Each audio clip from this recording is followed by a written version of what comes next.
What up, everybody? Good morning and happy Thursday. It is a Thirsty Thursday here on the DK Show. Appreciate you tuning in. However, wherever you may be tuning in on this fine Thursday morning of April 13th, whether it's on the dials, that's 105.1 FM, 790 AM online, sportstalk1051.com. You got the video stream up and rolling on YouTube, Twitter, and Facebook. However you're tuning in, appreciate you tuning in. So, what do we got on the good old game plan here for this morning? Brewers dropping their first series of the young season, 7-3 yesterday. Brewers tried to climb back in it. They were down 5-0. Then they got to the seventh. Brewers put up 3 runs there to close that gap. But the Diamondbacks tacked on a couple of more in the bottom of that inning, and the rest was history after that. So, 7-3 loss for the Brewers. Mr. Junk getting his first loss with the Brewers. Yesterday, he went 4 2/3, giving up 4 earned runs, just a couple of strikeouts, couple of walks for Jansen Junk yesterday. So, bullpen Varlin giving up his first runs on this season too, giving up a couple of those runs there in the bottom of the seventh. So Brewers quick turnaround though, because now they've got a 4-game sets going up against the San Diego Padres. Now the Brewers have actually pushed back some of their starters a day, so it's still officially TBD, to be determined, who's going to get the start for the Brewers. There's been some speculation. There's been some thoughts and such out there, but officially yet, it's a little TBD. So who's probably going to be maybe a bullpen start and who's going to be the initial out-getter for the Brewers tonight in their Game 1 sets against the Padres. So Friday, Peralta's going to get the start. Lauer going to get to start on Saturday, and then Wade Miley going to get to start on Sunday before the Brewers have their Mariner series coming up on Monday. So, but we'll chat a little Brewers, preview this upcoming series against the Padres. Take a look at that. Get your predictions, get your thoughts on this upcoming series. So, Brewers still, if you're kind of paying attention to the standings, first place in the Central by 1 game over the Pirates, who are 7-5. Cubbies is the only other team with a winning record besides the Brewers and the Pirates, 6-5. St. Louis 5-7. The Reds sitting at 4-7. So already 12 games into the season, only 150 more to go, baby. So baseball talk coming up here in just a little bit. We'll hit that up on the leadoff. We're getting closer to finally figuring out who the Bucks are going to be playing. With the Bulls, with their come from behind victory last night, now they will face the Miami Heat tomorrow. The winner of that game gets the rights to play the Milwaukee Bucks on Sunday. We knew that they were going to be playing on Sunday, and now we know what time they're going to be playing on Sunday. That tip-off scheduled at 4:30 on Sunday. 4:30 on Sunday. So, got going to have a Brewers game kind of going on at the same time. We got the Bucks game going on at the same time. Been told Brewers are going to be aired on this station. Bucks will be aired on our sister station, 95.9, 11:50 a.m. over there. So, in case you're wondering, that's what I've been told how the scheduling is going to go. So, but we're getting closer. There's a great article up written by Lori Nickel from the Milwaukee Journal-Sentinel. If you're lucky, you can maybe get like a free read on it. I know some websites have those certain like monthly views you're allowed, like free reads or something like that. And sometimes you don't know if you actually are able to do it unless you try clicking on it. But I posted it up on my Twitter account last night, and it's a fantastic article. And Giannis, it's about Giannis, and apparently Giannis in 2020 was close to calling it a career, retiring, even after he's signing that huge contract, biggest contract. And he actually talked to the front office about it, about possibly walking away and possibly calling it a career. Um, as fans, as Bucks fans, I think we're all happy he decided not to. But it's a very interesting article. It's a very well written article, and kind of again gives you a peek behind the curtain of what's really going on in the lives of some of these pro athletes, and it's a lot about the pressures that come with being Giannis, and kind of the pressures that maybe he puts on himself, or the pressures that are kind of out there that are on him and such. But kind of eye opening there a little bit too about Giannis thinking about retiring in 2020, and his main thing is he just wants to be happy. And at that point, just a couple years ago, he wasn't happy. It wasn't that he wasn't happy with Milwaukee; he just wasn't happy in general. And that's all he wants to be, is just be happy. So yeah, it's a very, very interesting article, very well written by Lori Nickel, Milwaukee Journal Sentinel. If you have an opportunity to check it out or read it, highly, highly recommend doing it. But it also talks about the foundation that Giannis and his family and his brothers have also created too. So, but yeah, credit to Giannis for being open about that too. So, but we'll maybe throw in a little hoops talk here, as well as we're getting closer to, I guess, the playoffs starting, because I know the playing games and that sort of thing, but nonetheless, we're getting closer to finally deciding who the Bucks will be playing on Sunday. Today is officially 2 weeks away from the start of the NFL draft. Believe it or not, April 27th will be round one. Already 2 weeks. I'll be honest with you, I can't really believe it's already coming up on 2 weeks. I know we've been doing a lot of stuff, so it's kind of been filling the void and filling in some of the time there, but we are just 2 weeks away from round one. Is there any position, or maybe if you are one of those that has just really kind of getting into it now, with the drafts and the mock drafts, and looking at it, is there a dude, is there a player 2 weeks out, or a position that you're like, you know what? That's what I want Green Bay to focus on with their first overall pick. Position, player.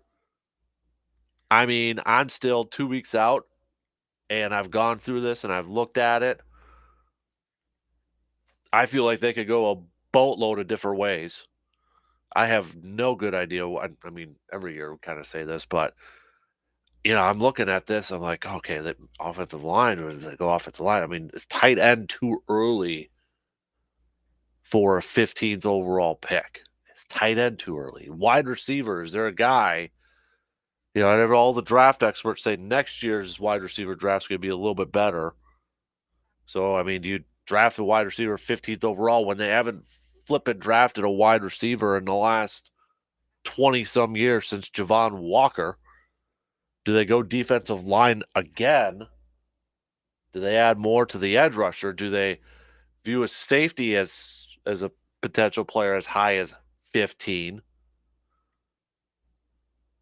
Heck, maybe they even trade down to accumulate more picks at this point. I have no idea what direction they'll go to. But, if you're kind of following, if you have like a Twitter account or something, you maybe kind of notice Instagram, seeing some of the player visits and who's been visiting Green Bay and such. But I got to tell you, like, the one thing that maybe is kind of the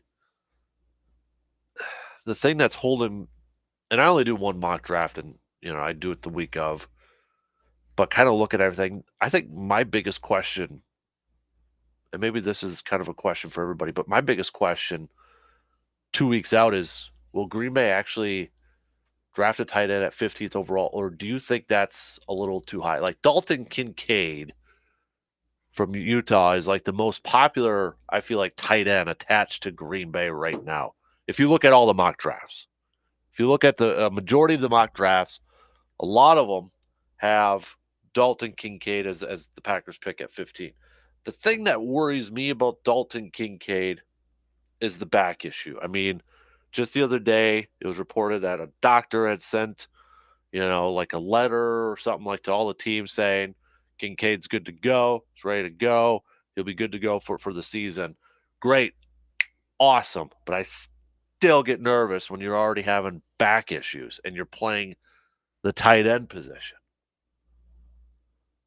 So I just like, okay, is the 15th overall pick too high for a tight end? Can you find somebody else? Do you think you're confident that maybe somebody can fall maybe in the second round to you? And if that's the case, where do you go with the first overall pick? Where do you go with this thing? What do you think? All right.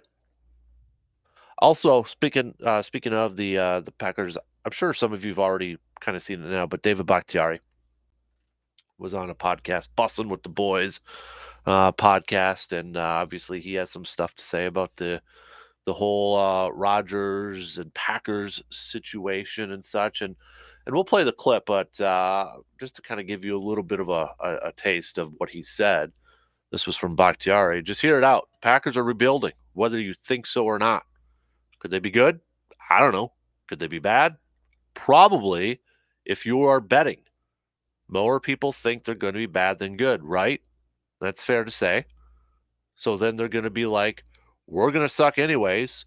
We want what we want, and we're not going to bend anyone, so we'll just eat it. He's talking about Rodgers' contract and Rodgers' status. You can stay unretired. We'll pay you. We don't care, because if we're going to do it our way, it's going to be on our terms. If not, what are we going to be? Super Bowl contenders anyways, so we'll eat it. You can hang on the side. We'll pay you your money, and then we'll suck anyways and get the picks. What do you think about Dave Bakhtiari, who currently is still a member of the Green Bay Packers, saying the Packers are rebuilding, whether you think so or not? And the line where he said, could they be good? I don't know. Could they be bad? Probably, if you are betting. What do you make of your current starting left tackle kind of saying that about his current team? And I know a lot of people were saying, why is he using the word they? Like referring to them like he's not a part of the team. Some people are reading into that. Some people, I know AJ Hawk said it yesterday. He's like, I know people are going to read into it, but I wouldn't read too much into it. So we'll play it so you can actually hear that clip too. So, but that's just a little bit of a preview of it. What's the first thing that kind of goes through your mind? Specifically, the when you have your left tackle saying we're rebuilding, and could they be bad? Probably, if you are betting. So we'll hit that up. We got a little receive or defer. Thirsty Thursday shout outs. We'll get to that. Outdoor tidbits with Jake Boakes at the bottom of the 8 o'clock hour, 8:30. 8 o'clock, we will do the drawing for the winners for the driver and the putter from our punting contest last Friday. Main man himself, Jason from Carpet City Flooring Center, will be in, and we'll do the live drawing just shortly past 8 o'clock. So if you want to find out if you won or not, better be listening at that time. Okay? So we'll see who wins. And if anybody wins the putter and they don't want it, I'm just saying I'll take it if you want. So, anyways, let's get things rolling here. Lead off. We'll talk a little baseball to open up things. Previewing this 4-game set against the Padres, coming off the Brewers' first series loss of the season. We'll recap yesterday's game and look ahead to what awaits with the Padres.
Best of luck to all the youth turkey hunters that'll be heading out to the woods this weekend, and then for the rest of us, it all begins next week. But if you got any last minute needs, maybe you want to upgrade that turkey shotgun of yours, head on over to our good friends at Tilden Gun. You can also check out their website, tildengun.com. And don't forget, if you do have any luck, you can send over your photos for our Tilden Gun trophy board, which is up at sportstalk1051.com. Just click on the outdoors tab and see all the photos that are currently up there. But best of luck with the youth hunt starting up first, and then period A starting up next Wednesday. So be safe out there. And again, if you need any last minute, maybe some ammunition, or maybe you're looking for that new turkey shotgun, Tilden Gun, our good friends over at Tilden Gun, locally owned and family operated Tilden Gun. So when are you going? Next Friday. Oh, good. You've gotten turkeys in the past, haven't you? Mm-hmm. Yep. Now, I hear so many stories about those turkeys, wild turkeys. The best way to do it is, boil them in oil or whatever. Have you ever made it like a conventional Thanksgiving turkey? I've smoked them, but I haven't did it in the oven or anything like that. How's the smoke? I love it. Oh, good. Because I've heard people don't like wild turkey or something like that. Conventionally made like a Thanksgiving turkey is not good, but yeah. Boiling them oil or smoking them are all right. Yeah, but I smoked mine and it was flipping fantastic. So yeah, I've had pieces of smoked turkey. I think they're delicious. I do too. I love it. That's why I'm really hoping I get another one so I can do that. So well, there are plenty of them out there. Yeah, I'm just hoping that my trail cams haven't been doing very good. So I have to do a little spotting, walking and spotting and calling and all that stuff. So a couple of weeks ago, I had 3 of them walking through my backyard right here in town. Son of a gun. So they're around. Son of a gun. Send them over to Taylor County over there. So speaking of which, again, reminder, 2 hours from now, we'll have Jake on. If you have any outdoor questions for him, maybe for turkey hunting coming up here, you can send those babies on over too. And speaking of the outdoors too, there's some fire dangers out there, and I know in Black River Falls they were battling some wildfires yesterday, late last night too. So don't burn if you don't have to. No, they had to close the highway. I think I remember when I first moved up here in 1977, they had to close the interstate down by Black River Falls because of huge fire went across the interstate and everything else. Hopefully this one isn't anything like that. But yeah, be careful out there, man. Oh man. Yep, it's dry, it's windy. So you got wildfires, and then I'm sure a lot of you, if you haven't driven by it, you've probably seen the photos on Facebook of the rivers right now. We thought they were high last week. They're higher now. So. Yeah, be very, very careful. Respect Mother Nature because it's that water is very unforgiving. Yes, I saw a lot of, obviously with the trails and that closed off here too because of the water levels out there. So I know we're anxious for fishing and the water is opening up, but let's be a little extra careful, especially by the dams. Yeah, a lot of water has to make its way downstream. Mm-hmm. Hopefully this will put some water back in the Mississippi River for transportation of the barges and things like that, and it all turns out for the best, but it's a challenge until it all gets where it needs to be. Mm-hmm. Absolutely. I'm glad we got the same dress code, by the way, here at Blue Polos today. So I like it. There you go. When we can actually wear short sleeves. Oh, golly, it feels good, doesn't it? I know. It's almost the last few days.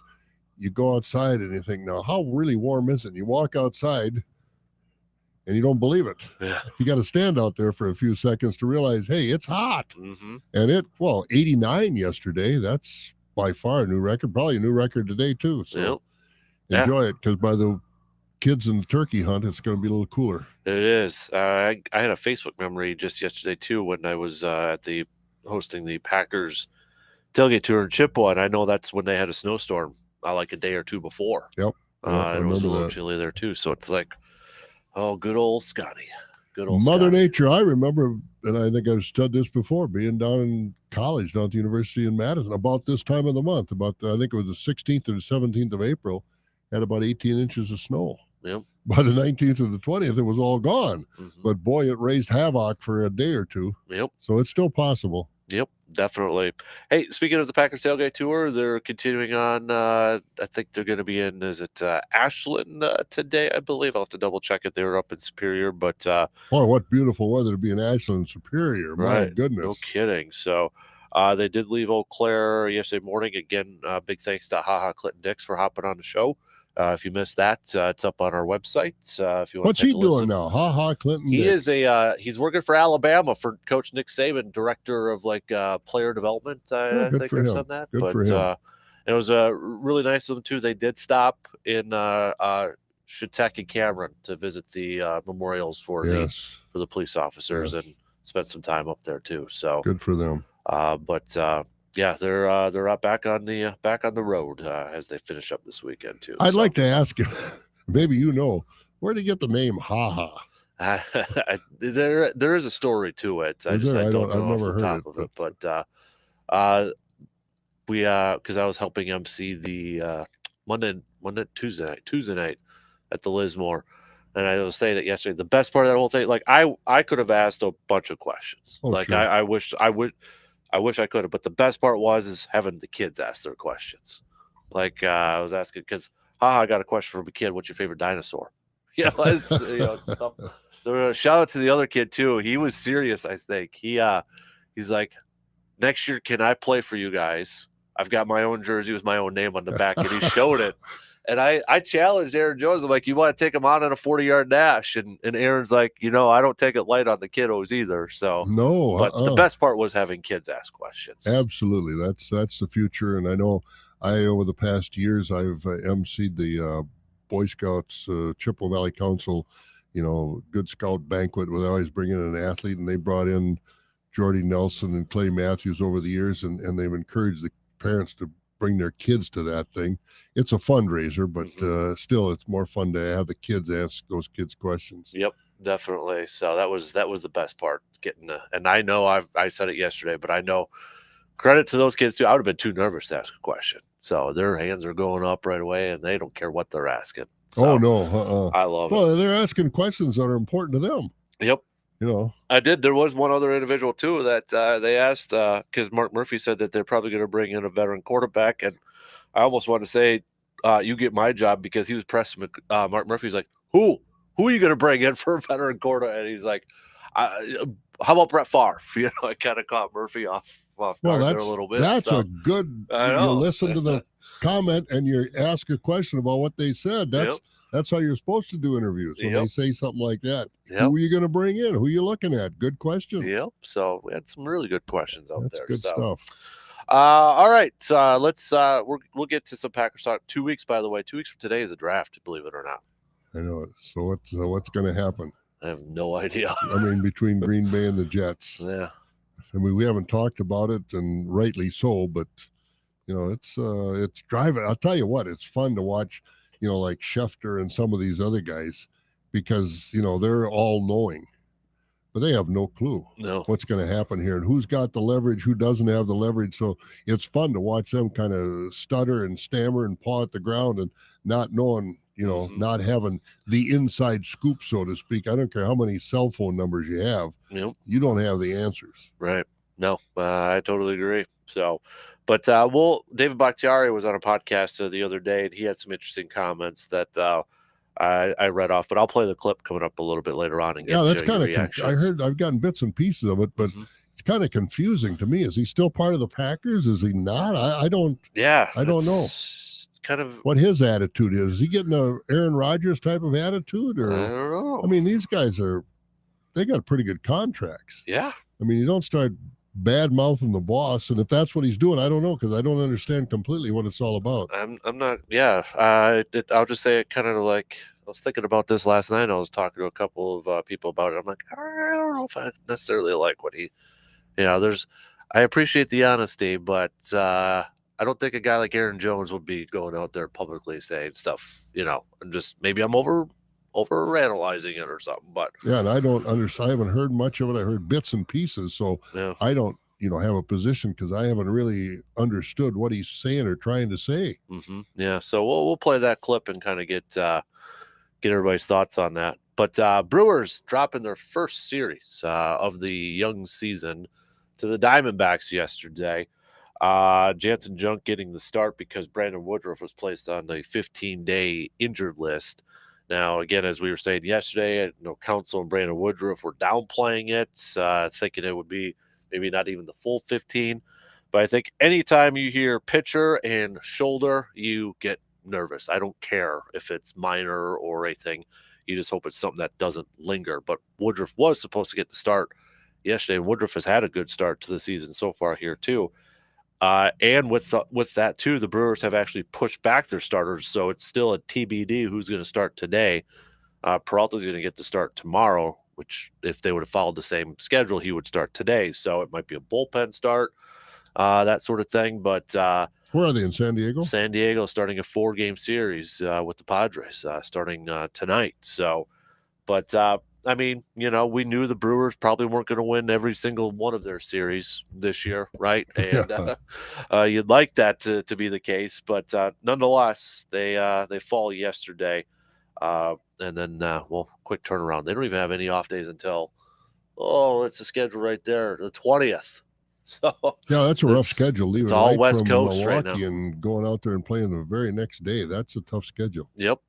Finished up Arizona, 4 against San Diego. Then they got 3 against Seattle. And then they finally return home on next Friday for their first game against the Red Sox over there. But 12 games into the season already. Kind of a mixed bag. I know the other day we were talking about how great the bullpen has been. And, of course, we jinx it because now they're on that streak of not allowing a run. And now they've allowed a couple runs here and there. But yesterday they were close. They inched away at it, got it down to 5-3 in the 7th there, but then couldn't hold on to it. Bottom of that 7th inning, they allowed a couple runs. The bullpen did, Varland did, and just kind of got out of reach out of there so far. So, but overall, I mean, still, yeah, they got 4 losses, 8-4. They're growing into a decent team. Let's not go crazy and call them the Dodgers or some of those. Like Toronto, who's undefeated? Tampa Bay, yeah. Their Tampa's undefeated. My goodness, It's unbelievable. The stadium they play in is like if it was a barn, they'd have torn it down a while ago and built a new one for the cattle. But this stadium they play in down there, that dome it's in St. Petersburg. It's not even in Tampa. It's old and it's not a very good facility, but they keep building teams. Whoever their personnel people are, they know how to find talent. Mm-hmm. Yeah, I think every smaller market team looks at Tampa and like, how can we replicate that?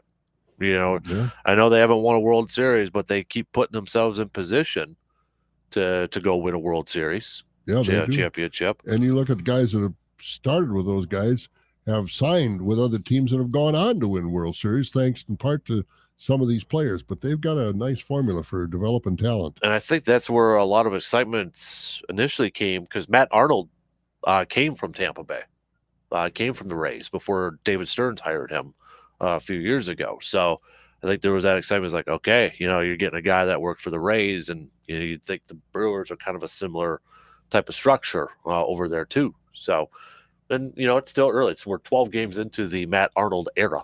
And we've got some young players that are a reason that the Brewers are doing as well as they are. Exactly. Yeah. The youngsters, the newbies out there and everything. Good to see Corbin Burns back to himself from his other starts. So, but we'll see what this Padres series this is a big test. I mean, the Brewers have been tested, I would say, early part. Mets, I know the Mets are kind of off to a slow start, but still. You take 2 out of 3 against the Cardinals. You take 2 out of 3 against the Cubbies. Big early season test here for the Padres, a team that a lot of people love to go to the World Series and win it this year. Yeah, they've got a lot of talent. Can they stay healthy and can they stay off of suspension?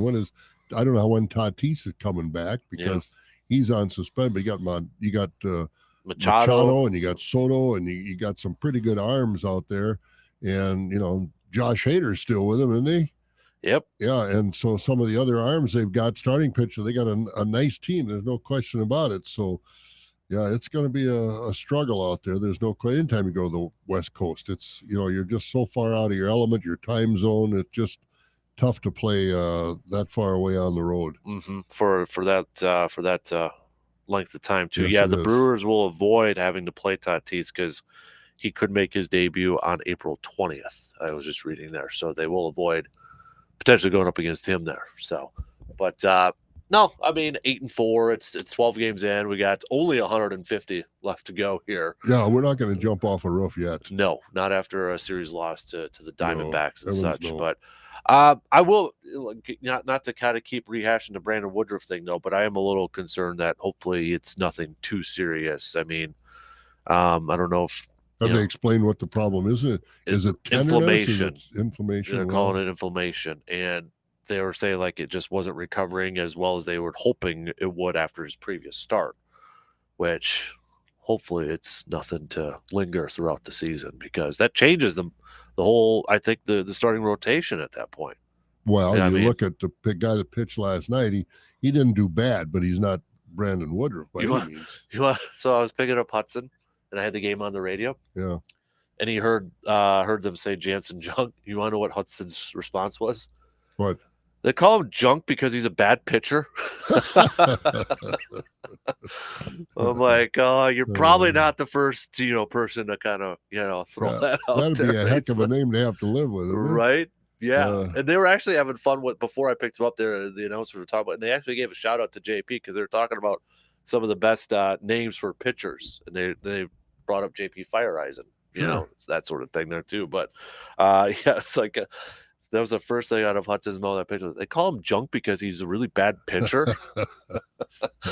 I'm like, well, no, yeah, that's not why they call him that. But maybe for some people after yesterday's struggle.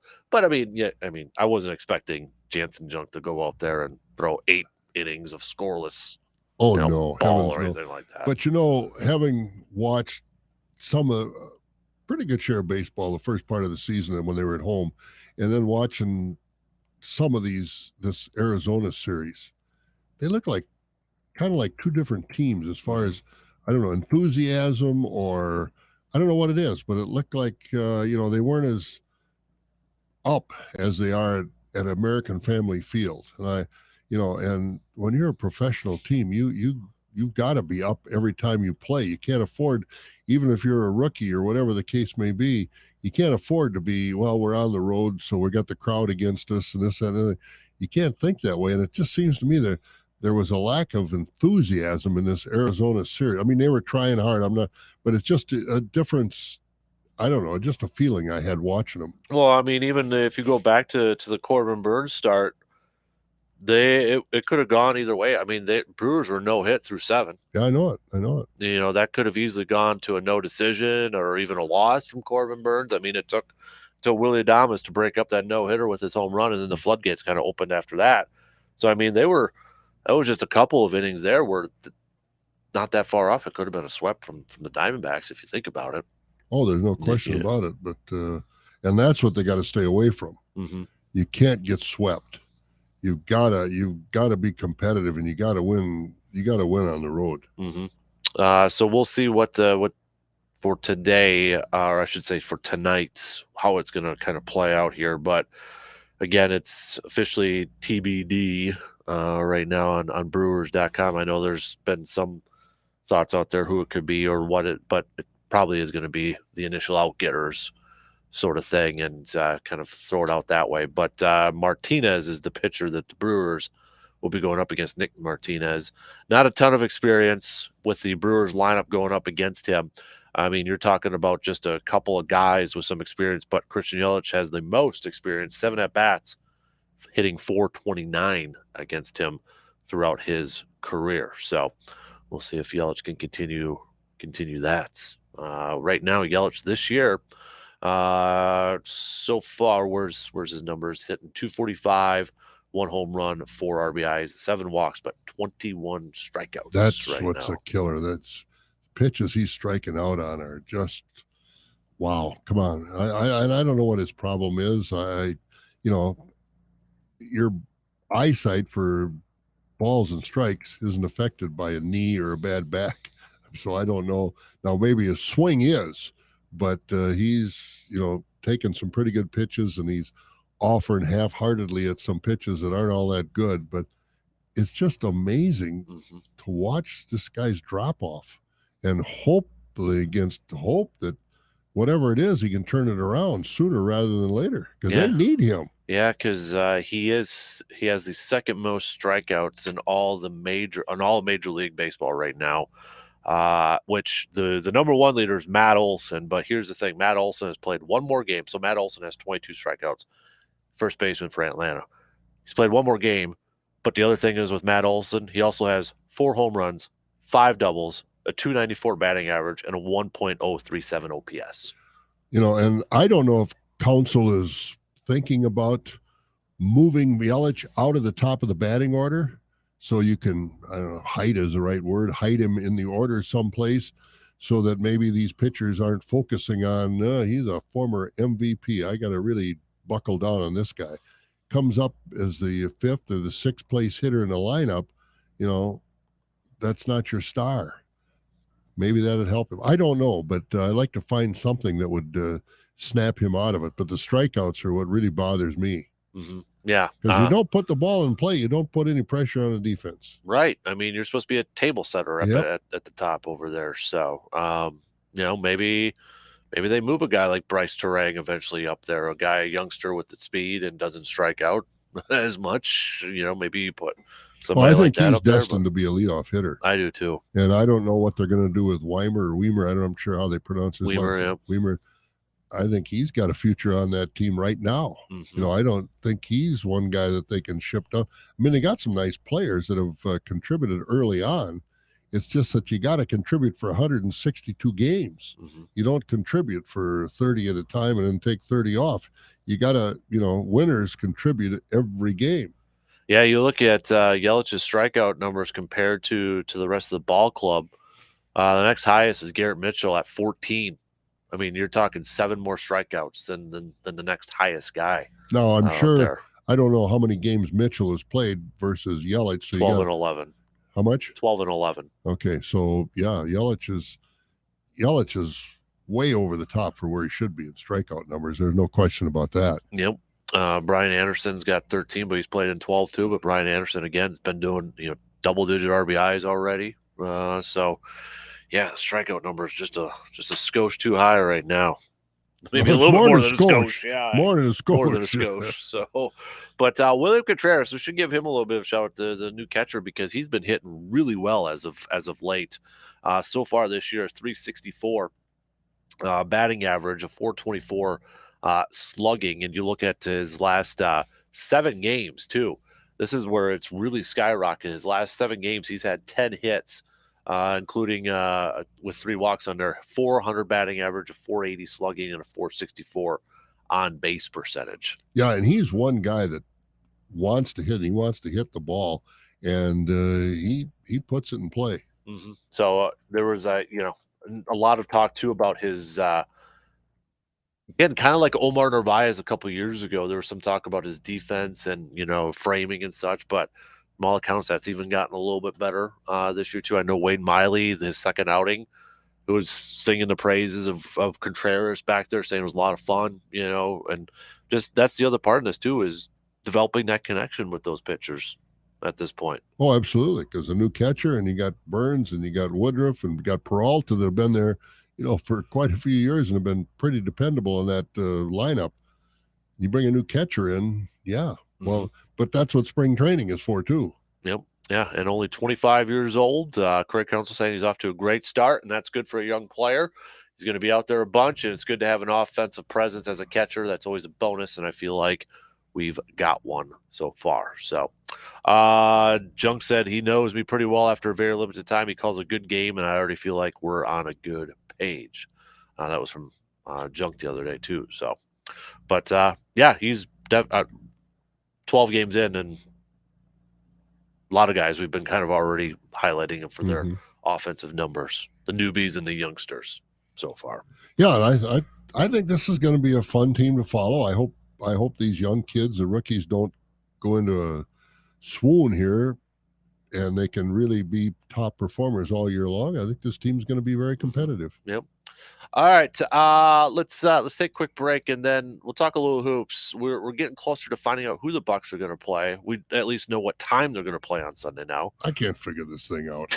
I mean, I really can't. 7 plays 8, 8 plays 9. If 9 loses, 8 plays. Oh, that's crazy. So we'll explain that again. But then I kind of mentioned the first hour. Wasn't that long ago.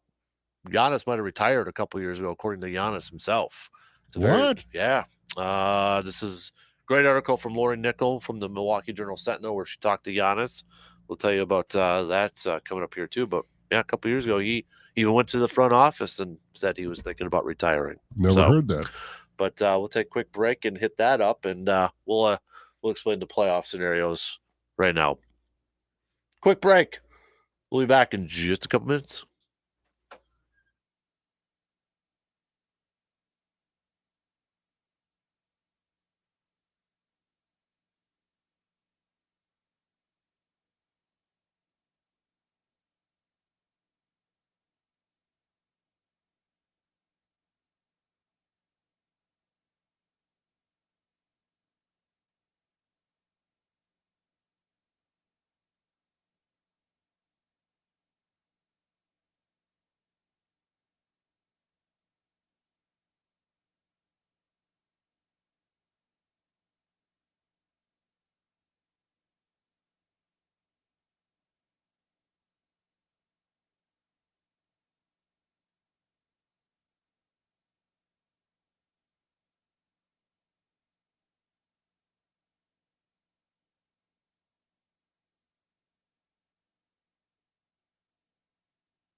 Milwaukee Bucks will play the winner of the Heat versus Chicago Bulls tomorrow night. Well, that game's tomorrow night. Chicago Bulls, Miami Heat. The Bucks will play Sunday at 4:30.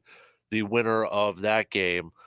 So, if you go back to it, the 7 and 8 matchup. Whoever won that 7 and 8 matchup had to play the 2 seed of the Western Eastern Conference, and that loser had to play the winner of the 9 and 10 matchups.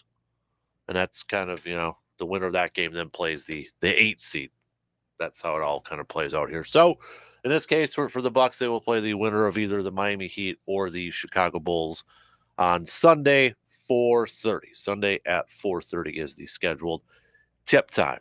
And a great article about the Greek freak Giannis. And if you haven't had a chance to read it, it's on the Milwaukee Journal Sentinel, written by Lori Nickel. And I know it's one of those you might have to pay for it. Sometimes you get free views and that sort of thing. So it just kind of depends on if you're able to look at it or not. But it's a great article, and it talks about Giannis and his mental health at this point, and the stress that kind of comes with being Giannis himself. I'll just read a couple of quotes here from Giannis in this article. But he said, "If something doesn't make me happy, I don't do it. I don't want to do it. I'm just going to stay home, stay with my kids, stay with my family, and try to be happy. I don't care."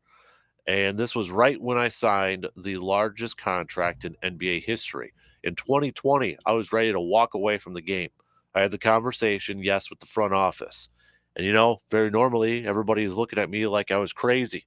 You just signed the largest contract in NBA history, and you want to walk away from the game and all that money. Man, you can just take that money and shove it into your, you know what? He said, sorry for my language after that. But he said, but I don't care about that. I care about joy. I'm a joyful person. My father didn't have nothing. He had us. He was the richest person on earth because he had his kids. He had the beautiful family. He had nothing. This to me doesn't mean nothing. How different would the Bucks look without Giannis if he did retire in 2020? Well, they might be playing in the 7, 8, 9, 10 playing game or something like that. Yeah, but I mean, that credit to Giannis for opening up, and there's a lot more to kind of go into it if you want to check it out. But it's very well written by Lori Nickel and such. But kind of eye opening that. I mean, it got to a point where he actually talked to the front office about walking away from the game. Yeah, I never heard that. Never heard that. So very surprising, but obviously. It's about stress and mental health, and now with his family and his organization, they're trying to help out other people with mental health. And he talks to a therapist now, and kind of got him back on track and focused and that sort of thing. But man, my oh my, how things would be different. Oh wow, if he wasn't with the Bucks right now. Yeah, no, and you hope his mental health is as good as his physical health, because that's a very big. I mean, there's a lot of pressure on that kid. Yeah, let's face it. He's the face of that franchise. He's talked about as being possibly an MVP, and he's always an MVP candidate. There's a lot of pressure on him. There is, and he kind of talked about that. Let me see if I can get up this quote here. He said that I was in Orlando. I was walking through the hotel, and there was 3 little kids. We were in this hotel that was 5 minutes away from Disney World. This lady was probably with her grandkids. She was like 55, 60. She was my mom's age. And the kids were younger, like 5, 6, or 7. And she said, hey, guys, you want to know who that is? They had no idea. They were excited to go to Disney World. She turned and was like, that's the best player in the world. Yeah, it's good to hear that, but that's a lot of pressure going through that. In order for you to be the best, you have to play like the best. You have to practice like the best. You got to carry yourself like the best, which is not easy. As much as people say I'm handling it well because that's my personality, it's hard. It's not easy. So don't argue that at all. But he's being compensated as the best in the world too. I mean, there's 2 sides to the story, but I understand. Well, I can't say I understand, but where he's coming from as far as the expectations of being considered the best player in the world, leading that team. This is big money. This isn't small town business. This is major industry, the NBA. And I understand he's under a lot of pressure. And, some people are wired, everybody's wired differently. And if this is going to have a tremendous negative impact on him, he might be gone by the time he's 30 years old. And, so, like you said, some people may be wired differently. Some people, when they get that big contract, might be satisfied a little bit. But I think he's got Not that him. where we've talked about it, even with these last couple games in the regular season, might want to sit him down just to protect him from himself, because we know if he's going to go out there, he's going to play at 110%, because that's how he is wired. He puts that pressure on himself out there. Whereas other guys, yeah, whatever, there might be a little lackadaisical, relax and that sort of thing. But isn't it interesting? You watch these players that are at that level, and you think about Michael Jordan. Mm-hmm. You never heard that from Michael Jordan. I mean, he was so strong-minded. Mm-hmm. And everybody reacts differently. I'm not criticizing anybody. I'm just saying everybody reacts differently. Well, I mean, if you watch The Last Dance, Jordan, that part of that, he was just so mentally exhausted when he first retired. Yeah. And look at, and obviously with his dad's situation too, with everything on there. But all right, one in. We got two more to go. We'll be back after these news updates.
All right, second hour kicking off on this thirsty Thursday of April 13th. Big thanks for tuning in wherever, however you may be tuning in. Coming up, we're going to chat a little football. We'll hear from we'll hear from David Bakhtiari and what he had to say about the whole situation going on right now at 1265 Lombardi Avenue. We are 2 weeks away from the first round of the NFL draft. For anybody out there that kind of maybe follows it or is getting into it right now, is there a certain position or maybe there's a certain player that you're really hoping Green Bay targets with that 15th overall pick? If you got somebody in mind, let us know. All right, hit us up with a quick text on that Shoe Doctors bullpen line 715-830-1912 or on Facebook, Twitter, or on the video stream. Play T with a quick question. Morning, DK. In your opinion, who presents the tougher matchup for the Bucks, the Heat or the Bulls? I think they could get by either team easily, but if I had to choose one, I would say the Heat. If you're looking at the season series between the two, well, Bucks 2-2 against the Bulls, 2-2 against the Heat. So I know the last one with the Bulls, they didn't have Giannis in that too, but they still won that one. But I think I'd go Heat too, probably. Yeah, A I little think bit. the Heat gives them a problem. They do. Jimmy Butler can go off, and they've got some nice players. They just haven't been consistent this year. And I was surprised they finished as low as they did. I thought they were a little better than they were, but I think Jimmy Butler was out with some kind of injuries or whatever it is. I don't know. Yeah, Miami did finish 44-38, 6 games above 500 on there. But looking at if you kind of did the normal standings there, they would have been about the 7th seed because Brooklyn was the 6th seed, 45-37. So they were just outside of Brooklyn there. So, but I think Bucks should be able to get it done. Oh, I with think so both, too. It'd be a major upset if they didn't. Yep. And then I know yesterday we kind of talked about it too, that some status updates with some of the players like Giannis and Brooke and Drew Holiday, because those guys didn't play at all. But it sounds like it's good news trending, especially for a guy like for Chris Middleton. But practice the other day, Mike Budenholzer went through it. I know we hit it up yesterday, but just for a quick reminder, Giannis is going to be in, Drew is going to be in, Brooks going to be in, Chris Middleton was limited but expected to be in as well, and then Grayson Allen, Pat Connaughton were limited too. But sounds like it's trending upward at this point for the playoffs. I hope so. I still wouldn't. My guess, I think Chris is going to be limited in the first round, anyways. Minutes restriction maybe sort of thing, but yeah, I hate to say this, but he's definitely on the downside of his career, just because of age, and he's not recovering from injuries. Yep. And I don't know if you consider this an injury or if it's just an ailment. I don't know how to categorize it, but I think Middleton's future with the Bucks, as far as his importance to the team, is questionable at best. He's been a great player. I'm glad he's been with the Bucks, but he's definitely on the downside. Mm-hmm. Yep. Let's do some sports nuggets of the day to kick this off, because first I want to ask you, part of our little throwback Thursday here too. Can you remember what you were doing on this day in 1954? There, intern, 1954. 1954. It was let's see, 6 years old.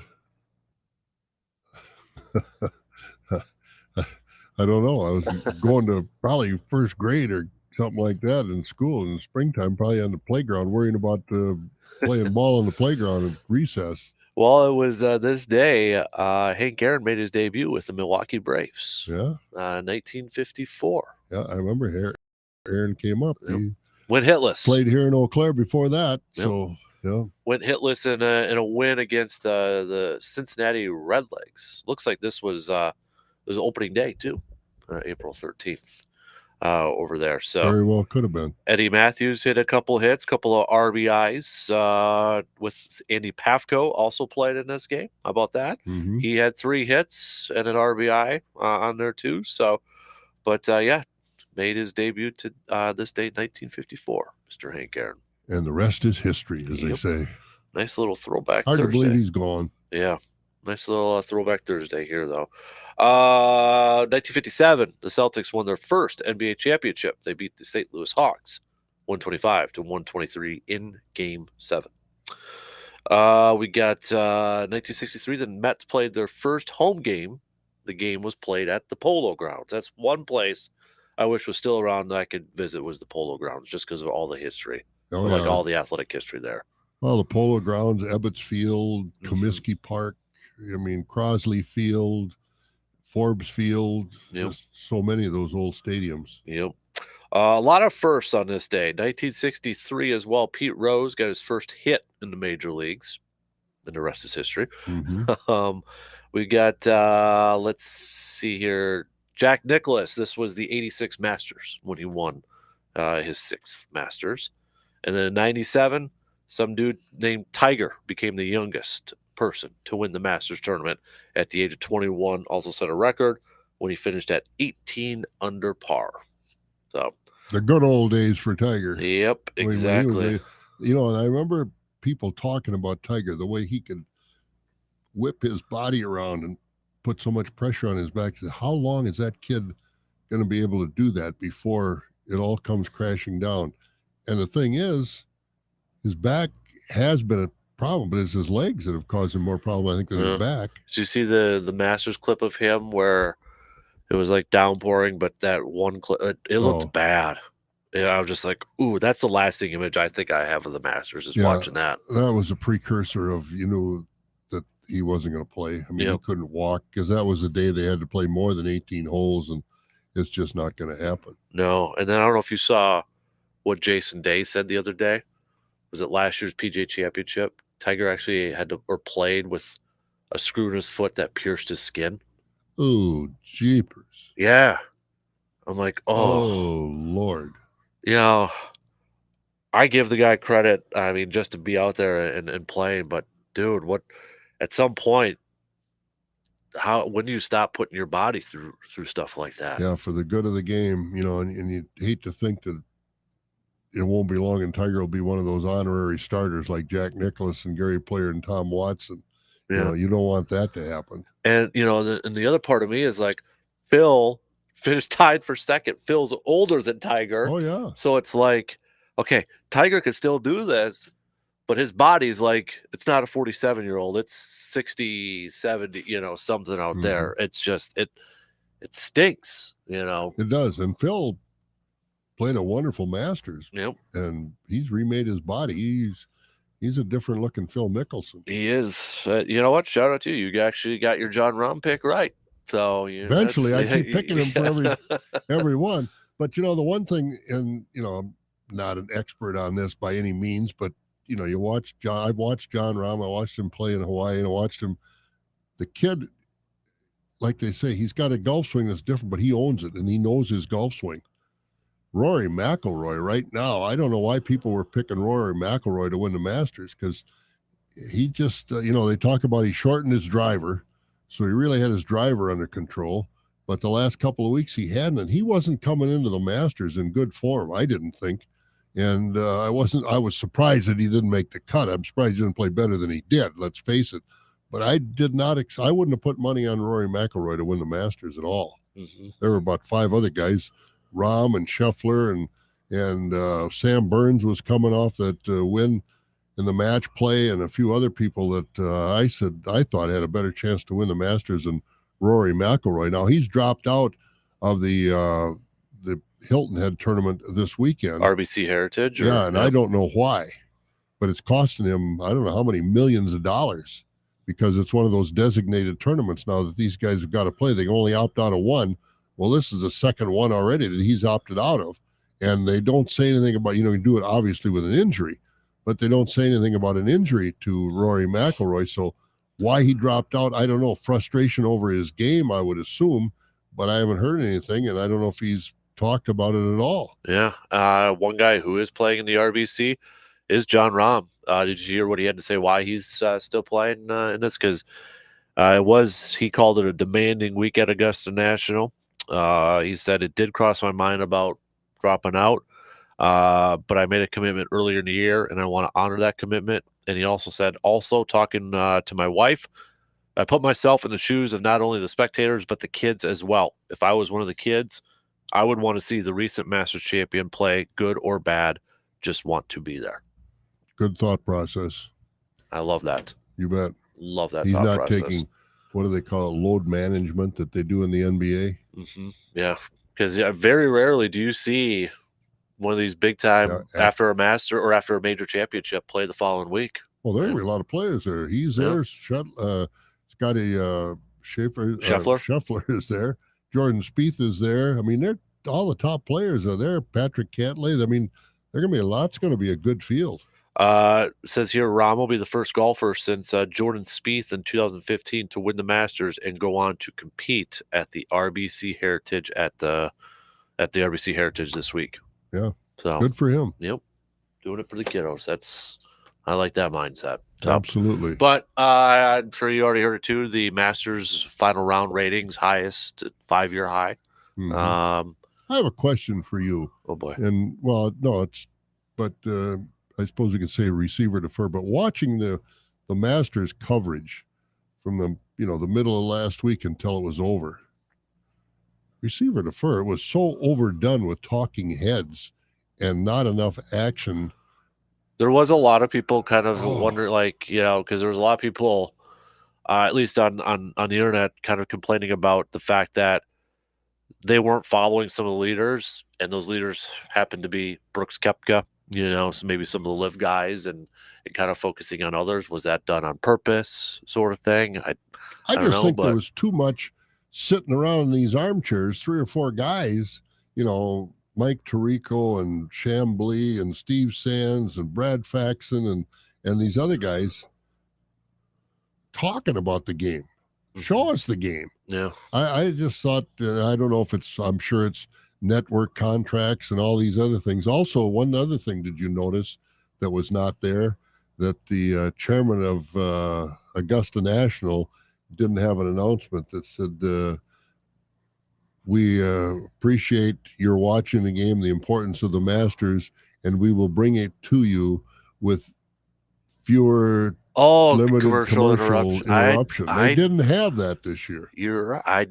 I didn't know. They did not have that this year. I kept waiting for that because then they'd cut away to commercials and they were gone. It used to be even when they'd have commercials, they'd have the live play still on half of the screen and the commercial on the other half. This year, they did. So I don't know if the Masters is hurting for money or was that because they were trying to fill in from the third round yet, too? I don't know. No, I mean, it was a whole tournament. It didn't make any difference when it was. Yeah. They always said limited commercial interruptions for the better entertainment of golf fans. They didn't do that this year. So I don't know what the reason. I mean, I remember when Cadillac sponsored it, they did that. This year, Mercedes-Benz was sponsoring it and not Cadillac. And some of the other sponsors were a little different, too. So I don't know, if the sponsors demanded full attention when their commercials were on rather than, half the screen was my commercial and half the screen was the golf. I don't know what led to that, but it was very noticeable to me that they didn't come on because they always made a big, all the way back to Hootie and the Blowfish when, what was it, Hootie Johnson was the chairman of Augusta National. He'd come on and he'd say that. And then they kept right on going, but not this year. Hootie and the Blowfish. I think he organized it and then he kind of stepped away. But they did that and they didn't do it this year. But I thought there was just too much and it was, you turn it on and then it was replayed again. It was all taped and then they'd play it again. And, I want to watch the Masters. I think most golf fans know enough about golf that they don't need these guys to tell them what they're seeing. Right. Yeah, they just want to see the azaleas in bloom and all that stuff. So, no, I was actually surprised they got it through. Everything done by Sunday night, to be honest with you. Job, even with Brooks Koepka. Golf course looked good with all the rain. Besides the trees falling. Yeah. Boy, holy they didn't kill somebody. How did that not hit somebody? Oh, I don't know, but I didn't realize until they showed it that. Ooh. Yeah, I know. It's like, and I'm sure they probably heard something, or as it was coming down, but still. What? There are 2 of them? 3 trees? Yeah. Wow. Holy moly! Oh, they're lucky. That could have really been really dangerous. I mean, it was dangerous, but it could have been a lot worse than that. But yeah, so congrats. You got your John Rahm pick. Gonna keep picking him now, or are you gonna go with somebody else? I don't know. I got to look at the course for the PGA and see. Is Tony Finau now the best golfer without a major? I know John had one already, but still, I was trying to think about that the other Well, day. I mean, there are a lot of good golfers out there. You got I Tony feel like Finau, this. you got, they say this Sam Burns, who won the match play, and Cameron Young are just right on the verge. So I feel like the talent in golf is freaking awesome right now. oh, it's unbelievable. So, And like, that's the with losing parity. all the guys to Yeah. LIV, the Live Tour. Yeah, the parity is like so good right now. Two guys didn't hear a thing about, at least I didn't when I was watching, Dustin Johnson and Bryson DeChambeau. I didn't even see DeChambeau. I saw Johnson on once. Yeah. I didn't even see DeChambeau I on saw TV. more of DeChambeau in the par 3 contest. Yeah, but I didn't see him during the tournament. No, yeah, you missed the cut. Yeah, So. Did Johnson must have missed the cut too, didn't he? Did, yeah. Yeah, I mean, those two guys were in absentia for the tournament. Yep. Yeah, I saw DeChambeau more with the par 3. I think he was with Sergio. Yeah. In that par 3 group. Well, they got to stick together. That's part of Kenny Norman, or Greg Norman. That's part of his mantra. That's why when they do on the LIV tour, the Live Tour, when they do press conference, they do two together. Yep. They can't do them alone. That's part of their contract. When they got to the Masters, that didn't fly. And so they had to do and I think the press was very good with these guys. They didn't pin them down at all. And, Phil wouldn't talk about, that's another issue. Well, no, Phil, it's not another issue, because the question wasn't that involved. It was a basic question. Right. And, Phil, he was very quiet. I think he was very humble at the Masters. As good as he played great as he played on the final round, I don't think he got much coverage at all. They showed the highlights after, but the only shot they showed that was real was his putt on 18. Mm-hmm. Otherwise, Phil Mickelson just did the let's go see. Yeah. And so, there definitely was a bias, if that's the right word. Mm-hmm. Brooks Koepka had to be part of the picture because he was the leader. Right. But boy, oh boy, it was something else. It was looking. I mean, what was it? The top 5, 4 of them were Live at one point or something like that. Because Patrick Reed was in there. Pat Nicholson. Yeah. And Spieth, and then John Rahm. Yeah. But no, I think Liv, the leader, the top players, did a nice job at the Masters. Yep. Now it sounds, and I don't understand this. It sounds like they said, "Well, we'll see how Brooks does next month." Well, next month is the PGA. These guys aren't PGA members anymore, are they? No. I don't know how they can play in the PGA Championship if they're not PGA members. So I don't know. No. Hey, I forgot a quick sports nugget. This is another good one here. 1962, Milwaukee Braves again. A pinch hitter named Bob Uecker got his first major league at bat. Grounded out in the 9th inning, and the Braves lost their 4th straight game of the season. Dodgers beat them 6-3. Good old jersey picture there too. Collar under the jersey. Remember those? Yeah. Still looks the same.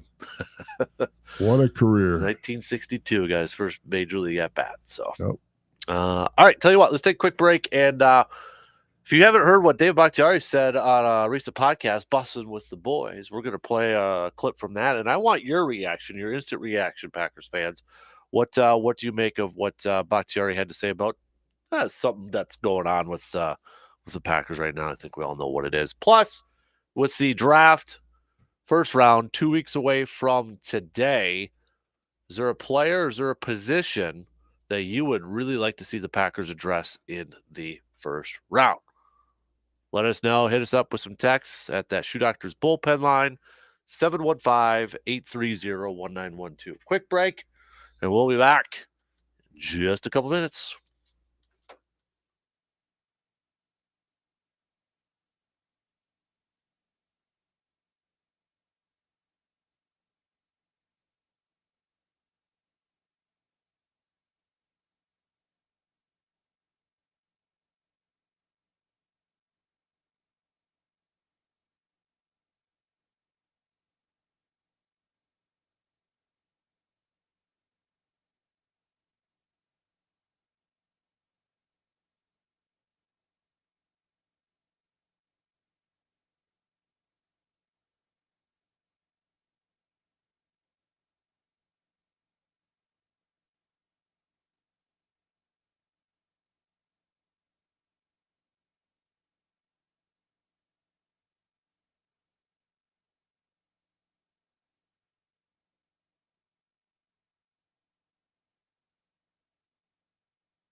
Coming up in about a half an hour, we are going to do the live drawing to see who won that Callaway driver, brand new Callaway driver, brand new Odyssey putter from the putting challenge last Friday.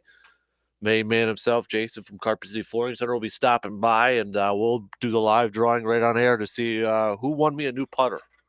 Just saying out there. But I nailed the first putt, but I don't qualify. So if you're a lefty, maybe, and or you don't need a new putter, I'll gladly take it off your hands. It's a nice putter. So, but that's coming up just shortly past 8 o'clock. So make sure you're tuning in to find out if you are a winner or not. And if I could have found my Oscar Mayer wiener putter, I'd have won the whole thing. You'd have hit all three? I'd have nailed them all. Never missed with my wiener putter. Jeez Louise. It is. It's a hot dog on the end. Like the shaft is like a like a barbecue fork. Just stop. Oh, it is, and it's a Oscar Mayer wiener. It's a putter blade. Oh, good conversation. Yeah, it is. It is. Jeez Louise. Got a couple of messages to get to here. We asked if there was a player or a position with 2 weeks until the first round of the NFL draft coming up here. Is there a player position that you would like to see the Packers? Are you at this point that you're kind of hoping maybe Green Bay selects with the 15th overall pick? I got a couple of Sams chiming in here. Dalton Kincaid is one. Surveyor Sam. Quentin Johnson, Michael Mayer, and then Nolan Smith. So you can send those on over if you'd like. 2 weeks away from the first round of the draft kicking off here. David Bakhtiari. Obviously, we know he's a close friend with Aaron Rodgers, right? Aaron Rodgers officiated David Bakhtiari's wedding a couple of years ago when he got married and such. So I think there's some curiosity to see or to hear what David Bakhtiari thinks about the whole situation. So he was on a podcast called Bussin' with the Boys. At one point, if you listen to the whole thing, but at one point he almost seemed like he wasn't too excited to talk about it. In fact, one quote, he said that talking about Aaron, he's a Jet now, so it's the Jets' problem. Don't know what he was kind of referring to with that. He's not a Jet yet. Yeah, and then when he was asked if a trade had been agreed upon, Bakhtiari backtracked a bit and said no, but I mean he's gonna be. And then, well, I'll play this clip. So he kind of put himself in Brian Gutekunst's spot if he was the Packers GM, and he kind of brought up a potential third scenario that could play out here. But you can hear that part, but I kind of want to talk about what he says in the beginning part of this too. So I'll just play the clip. It's about a minute long. So, and I want your instant reaction from this audio courtesy from the Bussin' with the Boys podcast.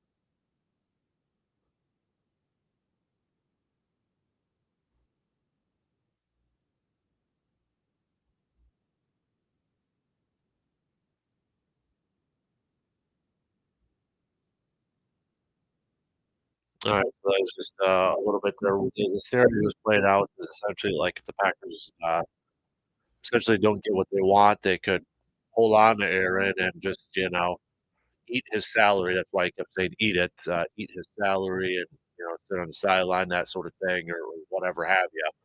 I don't think it would play out that way, but I guess never say never. But what was your reaction to the first part? I mean, first of all, a lot of people were kind of reading into this.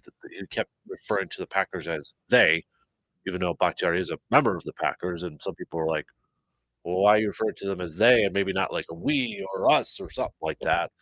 But what do you make of since he is currently a member of the Green Bay Packers when I mean he flat out said they're rebuilding. Packers are rebuilding. And also said that if you were a betting person, yeah, probably gonna suck. What kinda crossed your mind when you hear that from David Bakhtiari? Turn your mic on there, big boy. There you go. That works better. New kid. That's why I'm an intern. But he's obviously not on board with the Packer regime. I don't know if he's kind of feeling sorry for himself or what the deal is. But and then you think about it, there is standard when you talk about management, you know, there's a differentiation between management and labor. And like if we talk about our management, so I wonder what they're doing, not what we're doing. I wonder what they're doing. I wonder how they're going to build the company. I wonder how they're going to build the team. I don't put much stock in using the word they, Right. because I think it's just a natural differentiation between labor and management. I'd agree with that. They're a different team. It's Yep. they, we're managed they don't call the players in and sit around and say, well, who are we going to draft? Mhm. Because you're going to say, well, Dave, what do you think the Packers are going to do? I don't know who they're going to draft. That's the word you use. Yep. I'd agree with that. I think so anyway. Yep. I don't put much in that. I don't put much into the they No, sort of thing, and I know some people were, but what do you what when you hear a guy and a lot of people view as a leader of this team, they'll kind of say they're rebuilding, we're rebuilding. Betting wise, if you're a betting person, probably gonna bet that they suck, the Packers suck. This is a guy that's currently on a team and one of the leaders. I'm not saying he's wrong. I'm not saying he's wrong, but should he publicly be kind of saying that? That I have a little concern with. I do. I don't think if you're a member of the team, you don't say that. I mean, everybody that has a career in whatever business, there are times when things don't maybe go the way you think they should go. It happens in this business. It happens in every business. But you don't, there are things happen here that we don't always agree with. Yeah, but you're not going to go out and stand on the street corner or go to the tavern and, tell everybody, Right. what management is doing that you don't agree with.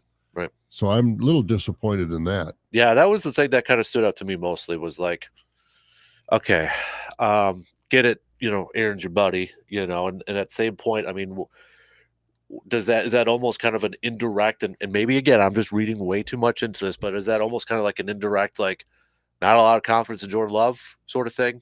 Like, hey, yeah, we're probably that I don't sort know. of thing, or is it the fact that he wants to maybe create a little controversy and then they'll say, don't you want to be here? And this might be a way that he's subtly telling them to trade me too. Yeah, I don't know. There's a lot of things you can read into it. Right. But you play in front of Aaron Rodgers for that many years, and now all of a sudden Jordan Love's coming in there. I don't think he is real excited about playing with Jordan Love. Yeah, and I know he did go on later to kind of say like, and he brought up that this is a business, and he says he tells his teammates or he tells guys now too to go get yours. He said he even told that to Elton Jenkins, when before Elton Jenkins signed his big contracts, like make sure you go get yours, go get your talking about the money, go get your contracts wherever it may be, if it's here or somewhere else. And he said, he kind of brought up to Josh Sitton when Josh Sitton was cut, and it surprised a lot of people, and he was close with Josh Sitton, and that was kind of like his first like, this is a business, sort of thing.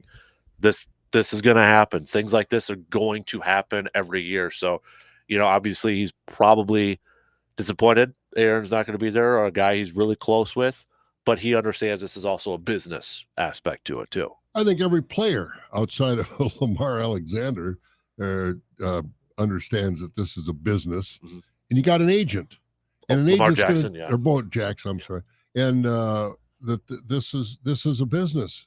We're in a business situation. You wouldn't have an agent if you weren't in a business setting. So we're going to go get what we think you've got coming to you. I don't think Bakhtiari has to tell these guys that. I mean, these guys all know that once they get established after that rookie contract, then you go get as much as you can from whoever you can get it. Because, if I'm in Wisconsin and all of a sudden I'm drafted by Seattle, I don't have any loyalty to Seattle outside of the fact that they're playing me to come out there and play football. So I don't have any more loyalty to Seattle than I do to Arizona. And if Arizona, after 5 years, is going to offer me a huge contract, Seattle's not, I'm going to Arizona. It's a business. I don't think the players have to be told that. And I think fans have to realize that. I think you're hitting it. Loyalty is more of a fan thing than it is a player or team thing. Yep. You know, that's fans look for the loyalty aspect. Fans love the loyalty aspect. Players and teams, no. Well, you look at Aaron Rodgers. How long has he been with the Packers? 19 years. And how much time does he spend in Green Bay outside of the season? Mm-hmm. Not much. Right. He's not a Green Bay person. He's not a Wisconsin person. He's a California guy. That's where he's living. That's where he goes. He doesn't spend time in Green Bay. He's not A.J. Dillon, who's sitting it up in Door County and loves. He's got the key of Door County and all that. Yeah. You know, that sort of thing. So even though Aaron has said in the past he views himself as a Wisconsin resident, but I think we all know that's like, not really. I mean, that's because, his visibility is so high on the national scale. A.J. Dillon's visibility, right. And Door County, if you can get the key to Door County, and beautiful part of Wisconsin, beautiful part of the country, man, I don't blame him for setting down some roots in Door County. Yep. But Aaron Rodgers was never, Brett Favre had a home in Green Bay. Brett Favre was never going to live in Green Bay, unlike Bart Starr. Mm-hmm. Had a home there, lived there after he retired. He coached, he lived there after he retired for a while. Then he went back to Alabama.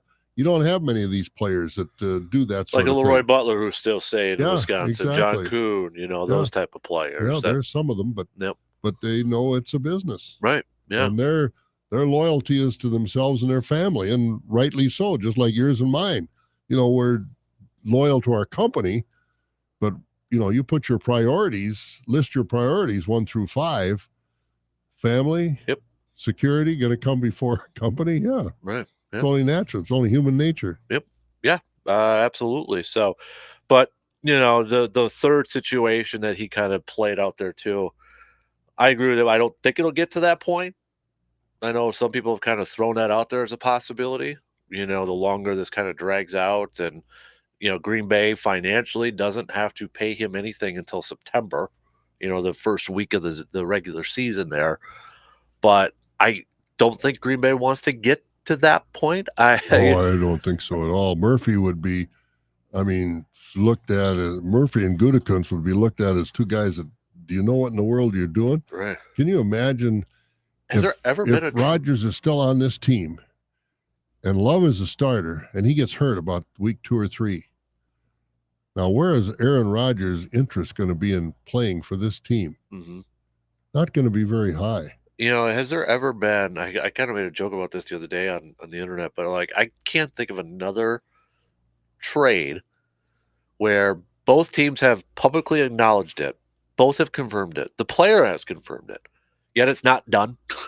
Huh? I can't think of another time this has ever. I can't either. Ever happened like this in any sport. Yeah, we've heard of rumors and rumblings, but to have two teams publicly come out and say, yeah, we're talking, working, it's going to happen, whatever, and yet still nothing. Everybody's blaming the Jets general manager, the Packers general manager, but Aaron Rodgers had no business coming out and said, I'm going to play for the Jets. Until that trade is done, he said, yeah, I could play for the Jets, but to be so affirmative on that's what he was going to do. Mm-hmm. He shouldn't have done that. Mm-hmm. But at this point in time, he really has no loyalty to Green Bay at all. I don't think. There's a conspiracy theory kind of getting floated out there now that before the Packers gave the Jets permission to talk to Aaron, because you got to have permission, that there was a framework already agreed upon, a trade framework already agreed upon.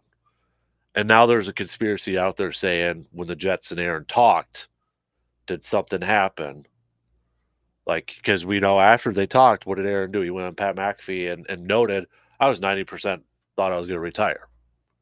And there's people throwing out there's oh, is there a little collusion going on there? Because now it's he said he was that close to retiring. So the Jets are pulling back what they initially offered because they got a guy saying, hey, I almost retired. We don't want to give you as much anymore because he was almost retired. There's a conspiracy theory being floated out there now. And I believe the conspiracy theory because I don't believe for a minute Aaron Rodgers was thinking about retiring. Mm-hmm. Don't give me that. When you got $60 million laying on the table, you're going to retire. Don't give me that. I was born at night, but not last night. I like that phrase. That's a good one. Well, I didn't make it up. Somebody else has said it many times, but I and anybody, the media that perpetuates those kind of comments and those kind of thought, come on, use your head. Who's going to retire? If you can roll into the stadium in a wheelchair for $60 million, you're going to show up. Yeah. It's nuts. Yeah. No, I'm seeing that kind of being floated out there now too a little bit. I'm like, ooh, okay. Because I feel like at some point for the Packers to have given the Jets permission, something had to have been like set in place. I just feel like that's business, what I thought too. This thing, something blew up in the background. Yes, like something had to have been like a framework. It would have been close. Like in order to give him permission to talk to a team, I feel like otherwise this is just idiotic and a ball drop by the Packers to not have something in place, a trade agreed upon, or at least the framework. Something had to have happened afterwards. Because I think the Packers went into this framework assuming, and assume spelled what that means, thinking that they had their first round draft pick. Yeah. And all of a sudden, did the Jets back off of that then all of a sudden, leave the Packers kind of hanging? Yep. I don't know the background story, but I would think that would be my assumption. Packers went into this with a Jets saying, well, if we can land him, first round draft pick this year, our 13th pick will be yours, plus other compensation we'll work with later. I think the Jets changed their mind. Yep. I don't know that, but that's my thought. So I'm a believer on that side too, that something happened, whether it was after meeting him or what, but something changed before those two sides met, Rodgers and the Jets. Because otherwise this is just bad business if you don't have something agreed upon beforehand. Yeah, you're right. Because, I mean, come on. And then the fact that like you mentioned earlier, Aaron said, playing for the Jets. Well, then you minimized where else he could go because he's out there saying it's the Jets then you don't have these other teams that could potentially, I don't know who else it would be. Well, Carolina was looking for a team. I mean, even the Miami Dolphins, they got Tua, but even the Miami Dolphins were said to say, boy, if we could get somebody like that. And, there were a few other teams that I think might have been in the mix. Heck, the Colts. Yeah, the Colts, that's another one. Mm-hmm. They might have been interested or something like that. So, but there's something went on. And it's not draft day yet. So, no. And this Irsay, the guy that owns the Colts, he does some pretty screwy things. Yep. So, if they call him and say, still got any interest in Aaron Rodgers? Yeah. What have the Colts got to lose? They're a horrible team, and they have been ever since Peyton Manning retired. They haven't done anything. And then what's his name? Andrew Luck. Andrew Luck retired, which was that was a stake in the heart for that team because he was really going to be great. But they've just been stumbling. Even Cleveland Browns, another team. Who's their quarterback? I mean, there's so many teams. Well, they got Deshaun. They're invested in him now. So. Yeah, I know they over the years they paid so much money for so many different quarterbacks, and now they got Deshaun Watson, and I don't think that's a slam dunk winner either. Well, you kind of wonder too. With Aaron alluded to it in his chat with Pat that day too about the Raiders. He kind of alluded to maybe that was his first choice or something like that. But that's what I thought. That's where he was going to end up when this whole thing started. Yeah. But obviously that wasn't meant to be. Nope. So, yeah, I don't know. I still feel like it'll get done before the draft, and it might be a draft day trade. It might be. I do too, but I don't know who's going to. I don't know what will change first. from now till 2 weeks to today. Know. Yeah, to me, it's a game of chicken now. Mm-hmm. Who's going to get more desperate? Are they going to – is Green Bay going to count on Woody Johnson to get a little too anxious and say, just do it, get it over with? Sort of. I don't know, but we'll see. Yeah, because, the Packers obviously don't want him back. The Jets want him. But what are you going to give up to get him? And I can understand their hesitation. He's 39 years old. Mm-hmm. You're going to get 2 years out of him, 3 years out of him. The scenario I keep thinking and go back to Favre. Go to the Jets for 1 year, then they release him. the Vikings get rid of Kirk Cousins, pick up Aaron Rodgers for a couple of years. I mean, I can see this whole thing. It's deja vu all over again. Yeah, it is. It really is. I never thought this would happen. Oh, again. I didn't either. Never thought it would happen. I don't think Gutekunst and Mike Murphy thought it was going to happen. I don't think Mark Murphy wanted it to happen again, but here we are. Absolutely not. Yeah, here we are again. So, and I feel like, too, Green Bay they got tired of Rodgers. I was reading, there's a good article by Ty Dunn. I know Ty Dunn, I should say interview. Ty Dunn's kind of a sticky point for a lot of Packers. He used to cover the Packers for the Milwaukee Journal-Sentinel. Now he does his own thing. He interviewed Ron Wolf, though, and it's a good conversation. And they kind of talked about the Russell Wilson, how, before he got traded to Denver, kind of getting in that same category of like being a little demanding, wanting to be, I think it was Ron Wolf that used the term assistant general manager sort of thing, kind of have, and they relate it to how Aaron last year at Green Bay sort of thing, maybe a little too much say or too much power because they gave it to him, and now look where they're at. And as Ron Wolf said, they would have traded him last year, they probably would have gotten multiple first-round picks, a couple first-round picks or something like that. Oh, I think there's no question about it. But now, it's all set in Green Bay. They had a terrible year. They didn't draft well. All the blame went on Rodgers. He kind of felt like he was being attacked. He says, I want out of here. And, it wasn't on good terms. Yep. So, all right. We got to take a quick break. So we'll do receiver defer probably in the next hour because we just got a couple minutes to the top here. But we'll do that and then finish up the second hour after these quick words.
All right, just a few minutes to the top here. Coming up just past 8, we'll announce we're going to do the live drawing for the Odyssey putter and the Callaway driver from last Friday's putting challenge. So if you participated in that, you want to make sure you're listening to see if you are the winner. Bottom of the 8 o'clock hour, then we'll talk with Mr. Jake Bolks, Wisconsin Conservation Warden. So if you have any questions for him, text those babies on over right now, 715-830-1912. We know we got the youth with some spring turkey hunting coming up. Maybe you got a question for that, or before the season starts, period A next week. Text those babies on over. We got, would love to see the Packers address a pass rusher or offensive line. The theme I'm seeing from a lot of you, something I kind of thought too, there ain't no just one position. There's a few positions. On both sides of the ball. Yep, that a lot of people would be okay with. Whoever thought, and I think you mentioned this here, we were talking about this a few weeks ago, whoever thought their special teams might be in the best shape. Right, exactly. That might be the strong suit right now. Yeah. Or at least I should say strong, maybe most complete at this point. Finally have a returner. Yeah, and they're bringing back some of their better coverage ones on here too. So, but keep those coming now that we are 2 weeks away from the first round of the NFL draft. Still decide if we're going to do a watch party or anything like that. So stay tuned to some details and such for that first one. Who do you think is going to be the first quarterback, Ohio State or Alabama? Bryce Young or C.J. Stroud? Yeah. I want to say C.J. Stroud just because of Frank Reich's history. Bigger, more of a pocket, type of quarterback. But I don't know. You don't trade up to number one unless there's a dude that you think like is head and shoulders the number one guy in this thing. You know what I mean? So, yeah. But we'll see. We'll see. So, all right, we got a couple minutes here, so we'll see. We'll see though. A lot of smokescreen talk right now. Now there's talk that even the Houston Texans might not even draft a quarterback. I heard that yesterday too, that they don't feel comfortable with who's out there, the top two, and then Levis and the kid from Florida. I don't know. Those are the top four, but who knows? Yep. I think that's the perfect smokescreen one there too, because I feel like if that's out there, that's the Cardinals saying, "Hey, you want one of these quarterbacks? Houston might not take one. Come trade with us. We're for sale, so you can come up and grab it," sort of thing. So I feel like that's the typical Cardinals maybe thing, saying, "Hey, our pick's for sale. Make us an offer. Get one of these quarterbacks." So, but we'll see. A lot of chitter chatter out there, no doubt about it. Do you think a wide receiver would help Love more than an offensive lineman? I think a tight end would help Love more than a wide receiver. That's a good point too. Yeah.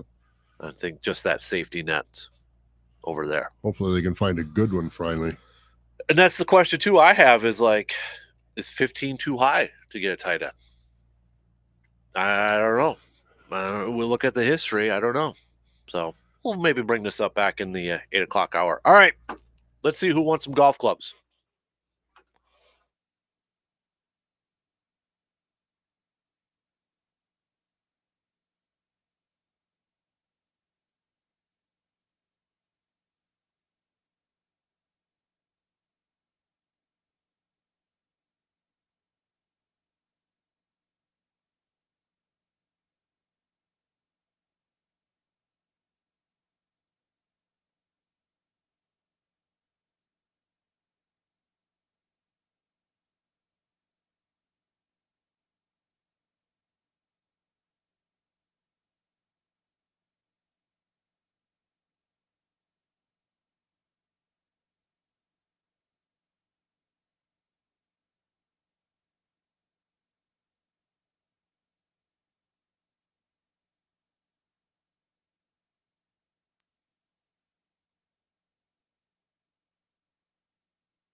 All right, final hour kicking off on this Thirsty Thursday of April 13th. Appreciate you all tuning in, however, wherever you may be checking in from this morning. We'll catch up on some more texts. We got some more texts coming through on that Shoe Doctors bullpen line. Hit us up, 715-830-1912. If you have a question for Mr. Jake Bolks, Wisconsin Conservation Warden, coming up at the bottom of the hour. Now is your time to text those questions on over so we can get them to Jake. We'll also get back to some more Brewers talk. Brewers start a 4-game series against the Padres later on tonight. Well, it's going to be another late game because they're on the West Coast. 8:40 first pitch. You can catch that game at 105.1 FM and 790 AM. So you're going to have to take a couple naps there in turn to watch at least the first inning of that game.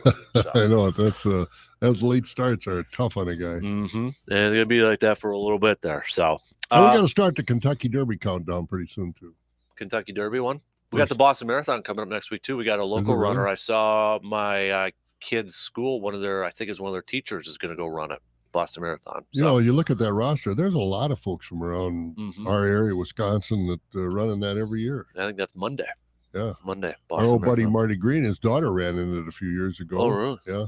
Wow. Been 10 years since the Boston Marathon bombings too. Isn't that something? Yeah. I wonder how that kid's enjoying his life in the Colorado maximum security prison for doing that. Probably not a lot. Yeah, I wouldn't think so. I hope not. No. So, let's talk a little golf though. In turn, right. I don't know. We got the main man himself, Mr. Jason from Carpet City Flooring Center, getting ready to announce, or I should say, live draw some of our winners for the putting challenge. I don't know if you were listening to intern a little bit earlier. He said if you would have brought his Oscar Mayer wiener putter, he would have won that. Yep, you could go. Yep, you're up there. I didn't hear the Oscar Mayer wiener part. I did hear a reference to Hootie and the Blowfish regarding the Masters, though, which that's what I love about this show. The drive in the morning, it's hard to stay on the road with the jocularity going on back and forth. Well, last week you missed it. He was trying to figure out, was it milk toast? Kasper milk toast? Yeah, Kasper milk I've toast. never heard that phrase before in my life, and he called me Kasper Cream Puff. There you go. Just like, well, and that set off a whirlwind of people saying that that's going to be available at Hy-Vee probably pretty soon.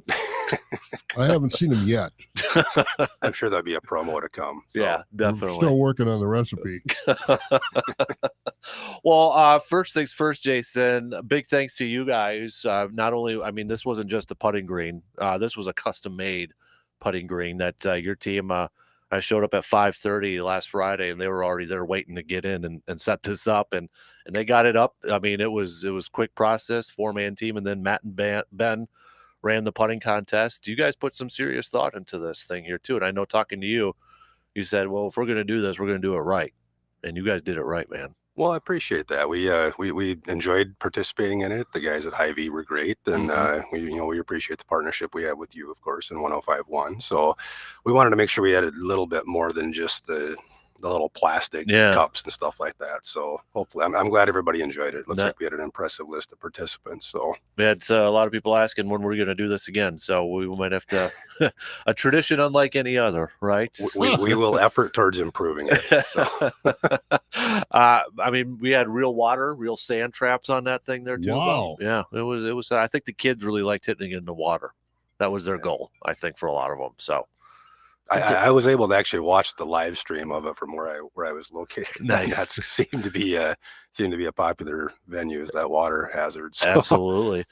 So we got the Odyssey putter, we got the new Callaway driver as well that we're getting. We're going to be giving away. We don't have the winner's pick. You got the bucket right there, the same exact bucket. Yes, it is the same exact bucket, just to preserve the integrity of the contest. Nothing has been touched or changed allegedly since it hit my office last week. So. Here's how we're going to do this. If you're okay with it, I'm going to have you actually draw the number. Okay. Does that sound good? Yep. I'll draw it and you look it up. Okay. So the first one we're going to draw for is going to be the Odyssey putter. Okay. Okay. Now this is, if anybody wants to donate it to me, I'll gladly take it too. Yes. I'm just kidding. Okay. All righty. Here we go. That's not a cheap prize. Odyssey putters are. I hit my first putt. I hit with it. Did you? I did. Yeah. Those are nice putters. All right. Gotta have a income like you to afford. Oh, stop it. No. All right, we need like a drum roll here. There we go. All right, everybody. Number 0060559. 60559. Okay, so the winner of the Odyssey putter then is a gentleman by the name of Ray Jasicki. Ray Jasicki gets the Odyssey putter. All right. So congratulations, Ray. Yeah, Ray, we will contact you. Okay. We've got all your contact info. You actually filled the whole sheet out, so I can. That's extra bonus points right there. Is. Absolutely. So we'll leave it in the wrapper. Nice. I like it. So size are his golf shoes if you fill it all out. You know everything about him. So Ray is the congratulations, Ray, for the Odyssey putter. That's awesome. All right, you ready for the Callaway driver now? Yes. So the big one is the Callaway, the brand new Callaway Paradigm driver. So if you've shopped for these, you know these are not a. Yes. This is the big stick. So here you go, Dan. Oh boy, almost fell out of my chair. Here we go. Okay. All right, let me have it. 60. I'm skipping the first two because they're both zeros, right? Yep. Okay. So 6567.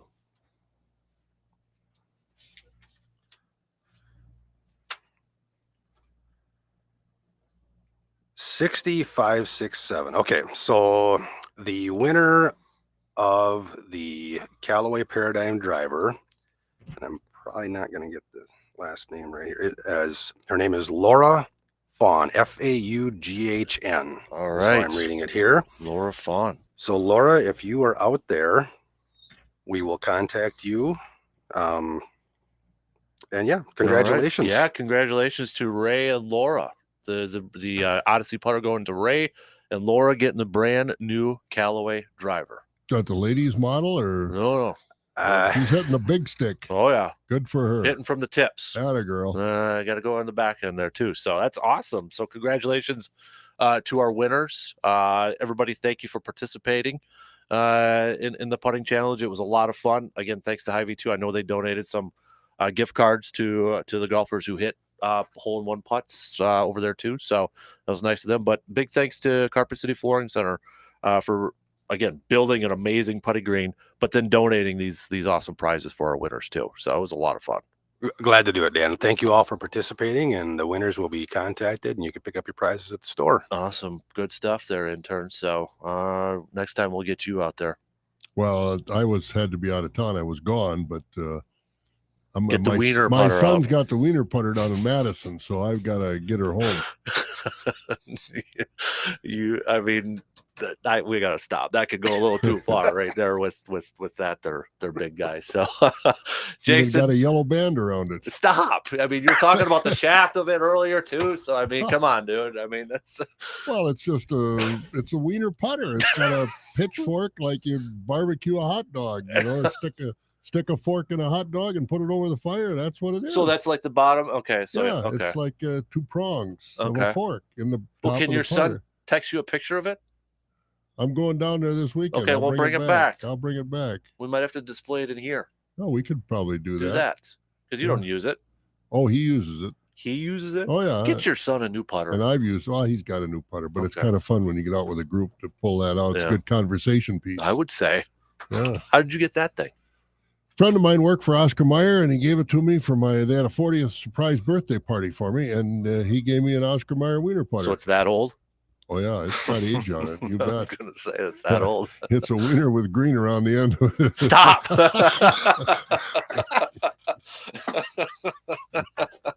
Oh boy, you guys, we gotta let's take a quick break and regroup here. Again, big thanks to Carpet City Flooring Center for the putting challenge and for the donation. Congrats to Ray and Laura. And if you are listening, the awesome team at Carpet City Flooring Center will get a hold of you to pick up your prize. So all right, we'll take a quick break and maybe we'll get back to some more sports talk after these few words.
Again, big thanks to the awesome team at Carpet City Flooring Center for the putting challenge, and thanks to Jason for stopping by, and congrats to Ray and Laura for winning the putting challenge, or winning a driver and a new putter. Yeah. So, boy, he's a big boy. I don't want to mess with him. Well, Jason? Yeah. Yeah.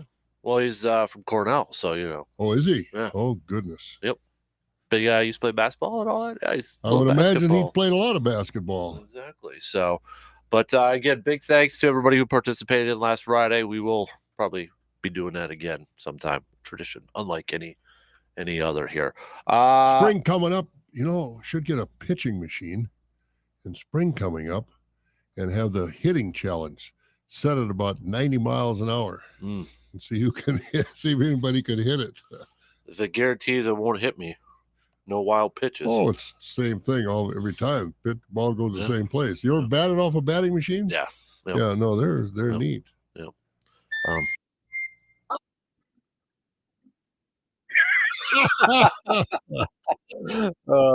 Surveyor saying intern puts a whole new meaning on the song. Oh, I wish I were an Oscar Mayer leader. Absolutely. Living the dream, Jeff. Bob needs to take his putter to the doctor. Thanks, by the way. I shot coffee all over my steering wheel. Good time. So. And the start of that. All right, play that again. All right, I will. Tell me you got the whistle too. I've got one. Yeah. That's the Oscar Mayer wiener whistle. Yeah. We all had wiener whistles as kids. Yeah. And I've got something else. Oh boy.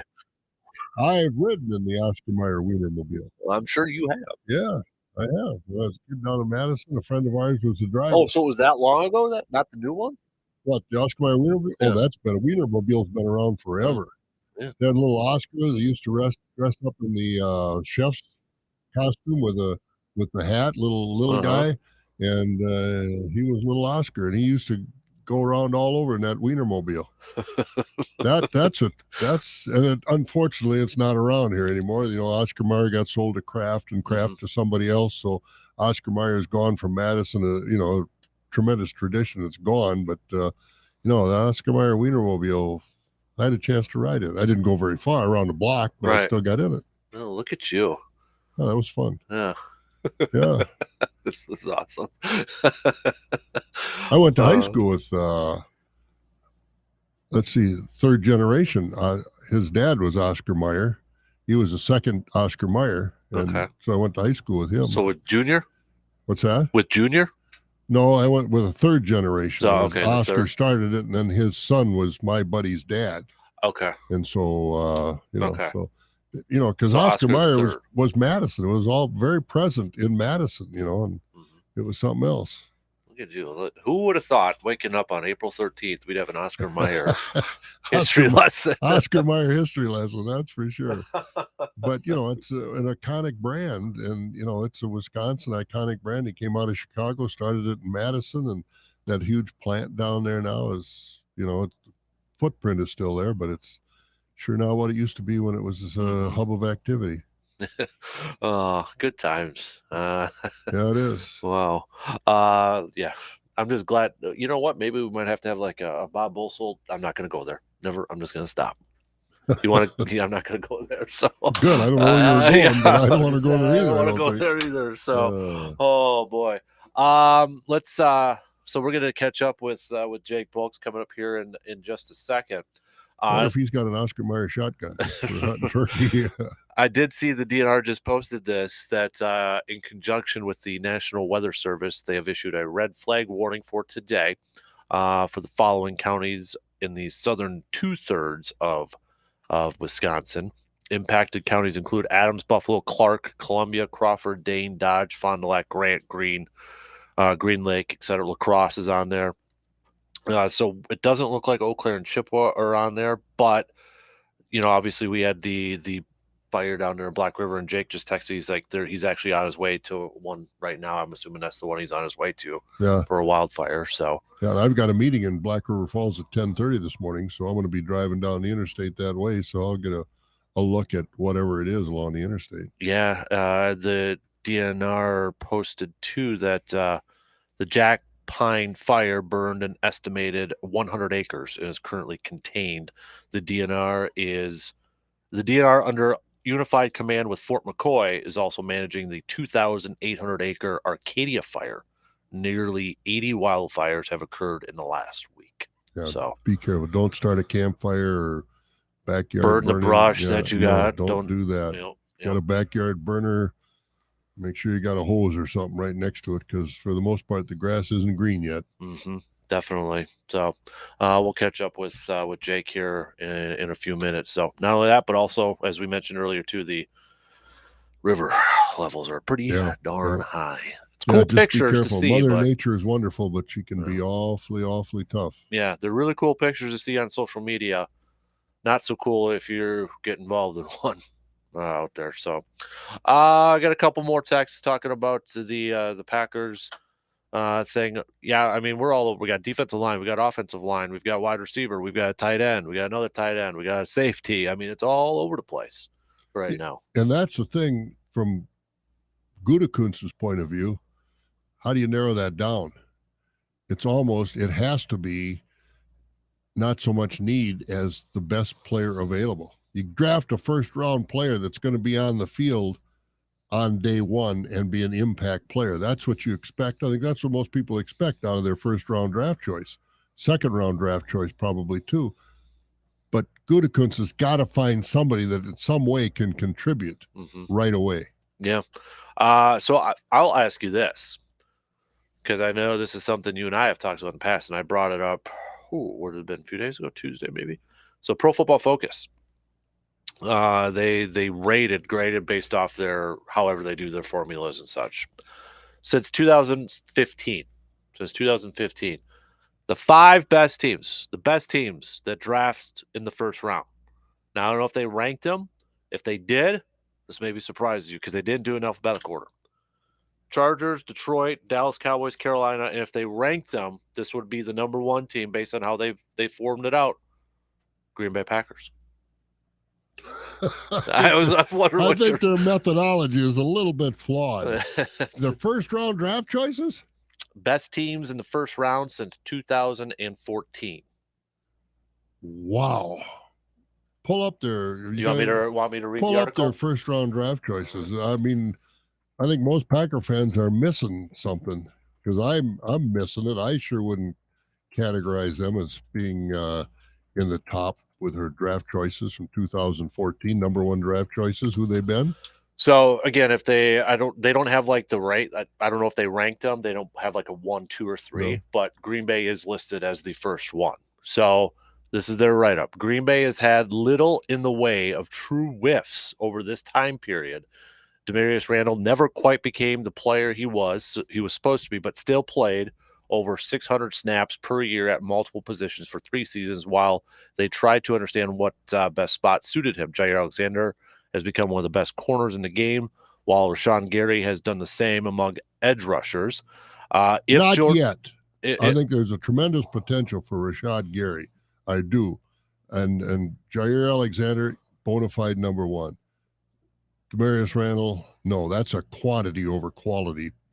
If Jordan Love is able to step into the void left whenever Aaron Rodgers eventually departs and looks like a capable starter, the Packers will have nailed this run of first-rounders. So the picks include Demarius Randall, Kenny Clark, Jair Alexander, Rashawn Gary, Darnell Savage, Jordan Love, Eric Stokes, Quay Walker, and Devontae Wyatt. There's a few in there that I would not say are quality first-round draft choices. Now, again, it's quantity in my mind over quality. Now, to play devil's advocate, because we hyper-focus on Green Bay and such, if we compare it to other teams, though, I mean, I don't want to sit here and compare it to the other 31 teams here, but they do have the worst 5. You want me to go through the worst 5 really quick? Yeah, go ahead. Raiders, Patriots, the Seahawks, Chicago Bears, and the Arizona Cardinals. Patriots don't care about first-round draft choices. Well, they stink at first-round. Well, I mean, he trades them away, and he trades away, and he'd rather have 2 third-rounders, 2 fifth-rounders, and his 2 sixth-rounders rather than 1 first-rounder. So Belichick has drafted that way up forever. So the other top 5, and I know we got to get to Jake here in a second. I'll tell you what, when we went through this the other day, what a lot of our listeners had to say about it. Carolina was another team that was listed as a top 5 team. Dallas Cowboys, the Detroit Lions, and the Los Angeles Chargers. The common theme that a lot of our listeners said, I think it was on Tuesday when we were bringing this up, look at where the Packers usually draft and look at where those other teams usually draft. Packers usually in the back end of the first round compared to these other teams in the top. Oh, no question about that. The Packers have been a successful franchise with good records, and that means you draft down in the lower number, or the higher numbers rather. But still, you've got to get players that can contribute.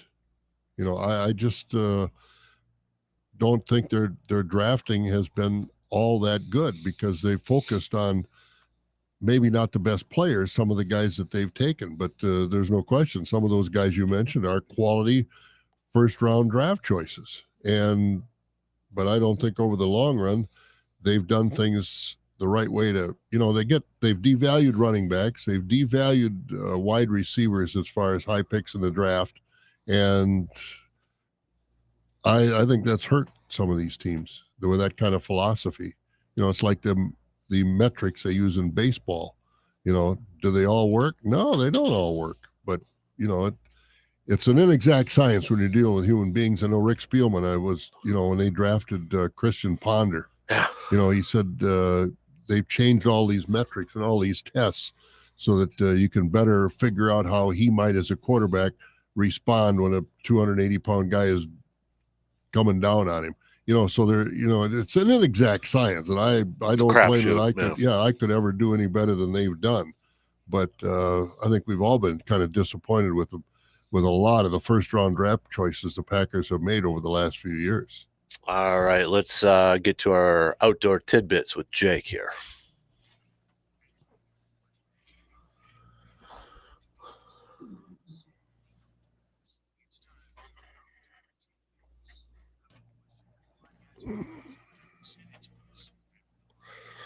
Mother Nature is showing its head right now, Jake. I know last week we were talking a little bit about the river levels, and right now they look higher, but now you got to add in some wildfires. We were kind of going through some of the tweets from the DNR that kind of listed some red flag warnings out there. And Jake, you mentioned you're actually going to a wildfire right now. Is that correct? Yeah. So I'm on my way down to the Black River Falls area for a wildfire. There's a couple of them. There's one in the Necedah area. There's one in the Black River Falls area. So it's crazy. You go from, usually we talk about regulations, but today it's really about Mother Nature and being safe when you're out recreating.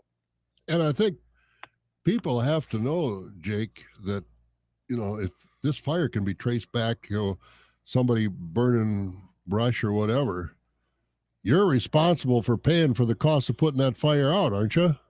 You're responsible for a lot of things if you're the one that started it, especially if it's, something you weren't supposed to be doing.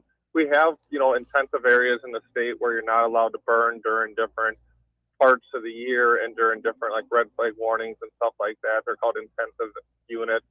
So if you're burning brush or you're doing whatever, if you're driving down the road and your tire pops and your rim creates a spark, which starts a forest fire, which that did happen in the town of Seymour last week or earlier this week. That happened, but you're not really going to be as liable for that as if you're burning down a barn during a dry part of the year. Mm-hmm. Yeah. So I mean, it seems like there's a lot of them. You just mentioned. I was kind of going through some of the tweets from the DNR just about 15 minutes ago or so. So when there is a wildfire out there, I mean, how involved does the DNR get in these? I mean, I'm assuming you guys work along with the local fire departments and such. Yeah, so it all depends on kind of where it's at. There is some jurisdiction things with fires that happen, but at the end of the day, it's just everyone comes together to get it to stop, to save lives and to save structures. But the DNR forestry department does a lot. They have big bulldozers, and they use those for trenching and brushing and doing a lot of things. The foresters, this is their the wardens have like the gun deer season. The foresters have like the spring dry season where they're on call and ready to go.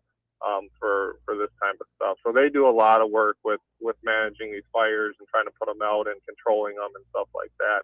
But between multiple different, departments within the DNR working on it, and then, your local firefighters and volunteer and local, law enforcement that helps keep people safe. We all there's a lot that goes into it. So, like for you, instance, when you're driving down there, what will you be doing when you go down there? If you can kind of give us a peek behind the curtain a little bit. Yeah, so it all depends on just when you arrive to any sort of incident and what's needed and this and that. So for me, it's been going on for a while, and they just need some more bodies to help make sure people don't inadvertently go in an area that's dangerous, or if the fire expands even more, to help get people to evacuate.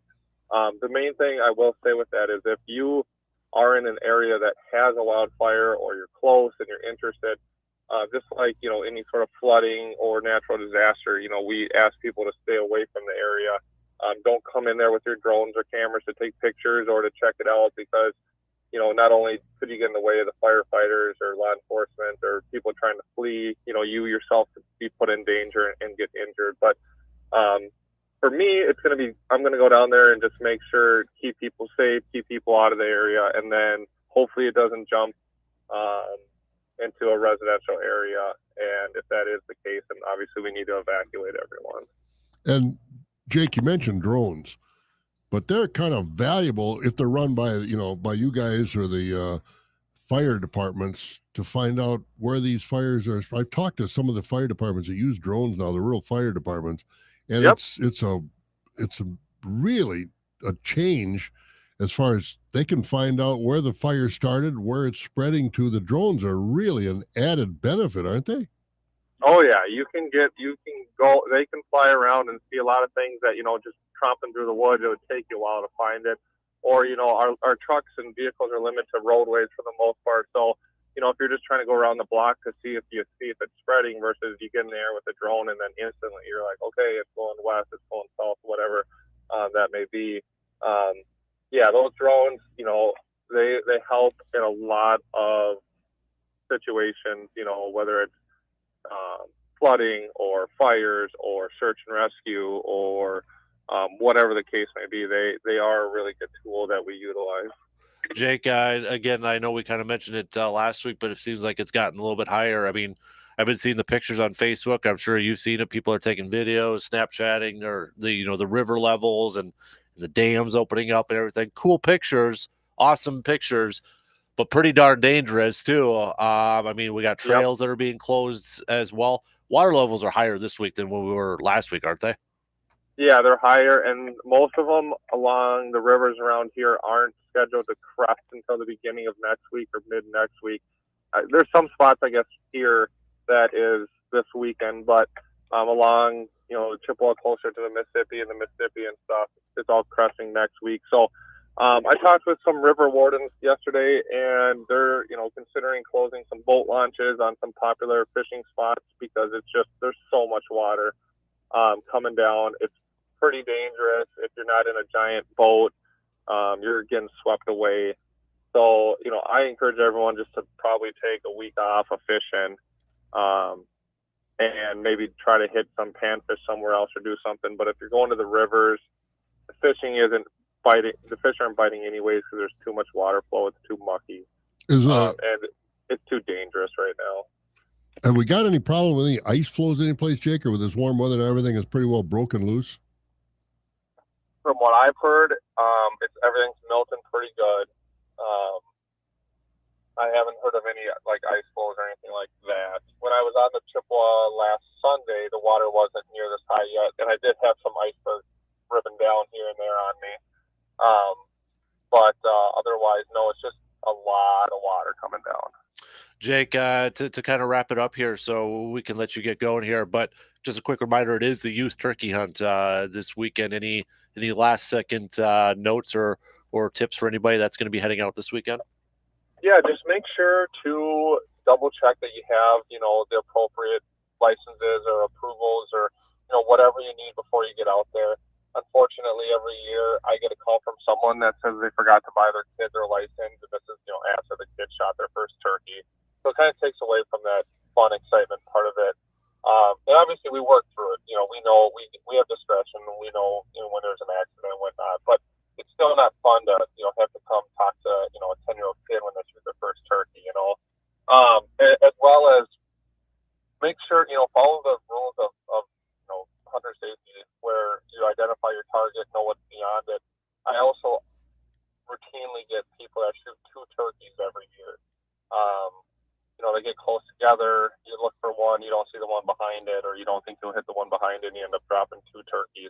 If you only have 1 tag, you're only allowed 1, so then you'll have to call a DNR, and we'll work through that. But again, if it's someone's first turkey in the youth hunt, it's always more fun when licenses are good, they harvest their bird, they register it, the family's happy.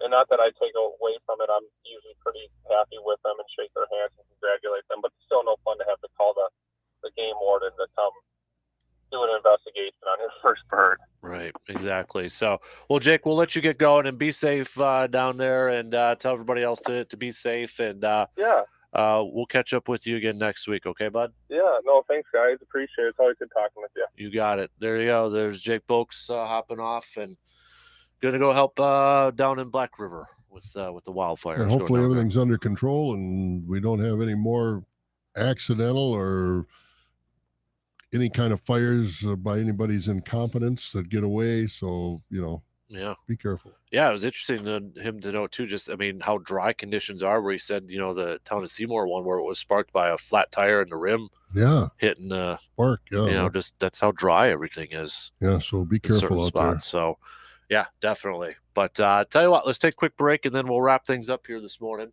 Cover some of the bases and such. Brewers taking on the Padres tonight, game 1 of that series. We'll hit that up again as well. Hopefully no more Oscar Mayer Wiener Mobile chat, but you never know in the next 15.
All right, wrapping things up here this morning on this Thursday morning. Let's talk a little baseball. Biggest surprise so far, maybe the Rays still undefeated, would you say? Absolutely. I remember years ago when the Brewers won 13-0. Yeah. They're 12. It was Rays 12-0 right now. Yep, so looking at, I know some people are like, well, look at who they played and all that. I don't care. Major leaguers are major leaguers. Yeah, I don't care who they're playing at. I mean, yeah, are they lower level teams? Maybe? Yeah, still to go 12-0 and to win every single game, it's impressive. I don't care. Oh, absolutely, it's impressive. So shout out to the Rays right now, especially. I mean, you talk about what the Rays have done the last few years in the same division as like the Yankees. I know Red Sox haven't really been anything the last few years here, but Toronto on there too. I mean, that's a lot, not just this year, but the last few years, the Tampa Bay Rays have been a very model organization, I would say, in terms of if you're a smaller market team or a team with budget, you try to follow what Tampa Bay's maybe doing right now. Yeah, how they're doing it, because it's they just keep bringing on players that can play in the major leagues. Yep, exactly. So they're quick updates on some of the standings. They're leading obviously the AL East, but the Yankees and Toronto Blue Jays 8-4, Baltimore 6-6. AL Central, the Twinnies are leading at 8-4. Cleveland 7-6. The Angels and Texas are tied up in the AL West at 7-5 apiece. Houston 6-7. Seattle 5-8. Milwaukee leading the NL Central 8-4. Pittsburgh 7-5. The NL East is Atlanta 9-4. The Mets 7-6. And the NL West, Arizona 8-5. Dodgers and Padres both at 7-6 right now. Brewers will be taking on the San Diego Padres tonight at 8:40. Starters have been pushed back a day, so Freddie Peralta is going to get the start tomorrow. He would have normally gotten it today, but you kind of wonder with the whole Brandon Woodruff injury, it kind of pushed everything back there just a little bit. Maybe get a bullpen start today for the Brewers as they begin this 4-game set against the Padres. So we'll see. I don't know who would actually be the initial outgetter or anything like that at this point. Who knows? But maybe it's somebody else. So, but you can catch that game at 8:40 again, 105.1 FM and 790 AM. What else do we got on the docket? We know when the Bucks will play. It'll be on Sunday at 4:30. We just don't know who the heck they're going to be playing yet. It's either going to be the Heat or the Chicago Bulls. So that game will be tomorrow night. We'll find out tomorrow night who the Bucks will be playing. So, I mean, is that an advantage? How much is it? I mean, Boston knows who they play right away. They played the winner of the play-in, which was who Atlanta. I had a brain fart there. So I mean, Atlanta beat Toronto, didn't they? Miami. Miami. Yep. Well, they beat. Yeah. Okay. I don't know. Yeah. Hard to follow. I mean, I know there's some people like, well, how much of an advantage is that for a 1 seed when they don't have a whole lot of time to prepare, for a team, but at this point of the year, that team. Right. And at the same point, the team that just won it, they only got like a day as well to prepare for the Bucks. It'll be interesting to see how much and if Budenholzer shortens up his playing rotation, because, they say in the playoffs, you don't go down past like 8 guys, but I think he's got more than 8 guys that can play and contribute in the playoffs, and I think that would go a long way to keeping him healthy through this drudgery of the playoffs. Especially, I would say, like in the first round. I mean, not to overlook whoever they play, but I would think like too in the first round, if you can use your rotation, because I think it's going to be Milwaukee and Boston in the Eastern Conference Finals, and at that point, I think that's going to be a physical series that could go 7. If you can steal a few minutes from your main guys in the opening round in that, take advantage of that. Absolutely. Especially with a guy like Middleton who's dealing with that knee issue. And that's why it's going to be important for the Bucks to get off to a good start and, wrap up the first round as fast as you can. Mm-hmm. If they have problems or, God forbid, play like they did against Miami in the bubble here 2-3 years ago, we don't want to see that. Yeah. And I know we talked about that Giannis thing with the Giannis article, but you kind of wonder, too, because that was the bubble season when they were down in Orlando and that, and we know how, they just were flat down there. You kind of wonder a little bit. And you some wonder of if that. that's, you just throw that out. Mhm. I mean, it was such an anomaly of activity that, it was reminded me of when my kids were little playing AAU ball. You get into a gym and you play about 3 or 4 games a day. Yeah. And that's what these playoffs seemed like when they were in that bubble. And nobody in the stands, they were just playing. And it seemed to me it was just kind of like an AAU tournament where you just play. As soon as somebody's done, 2 more teams come out and play. Right. So it would seem to me that that's a year you just kind of throw out. The Lakers won a championship.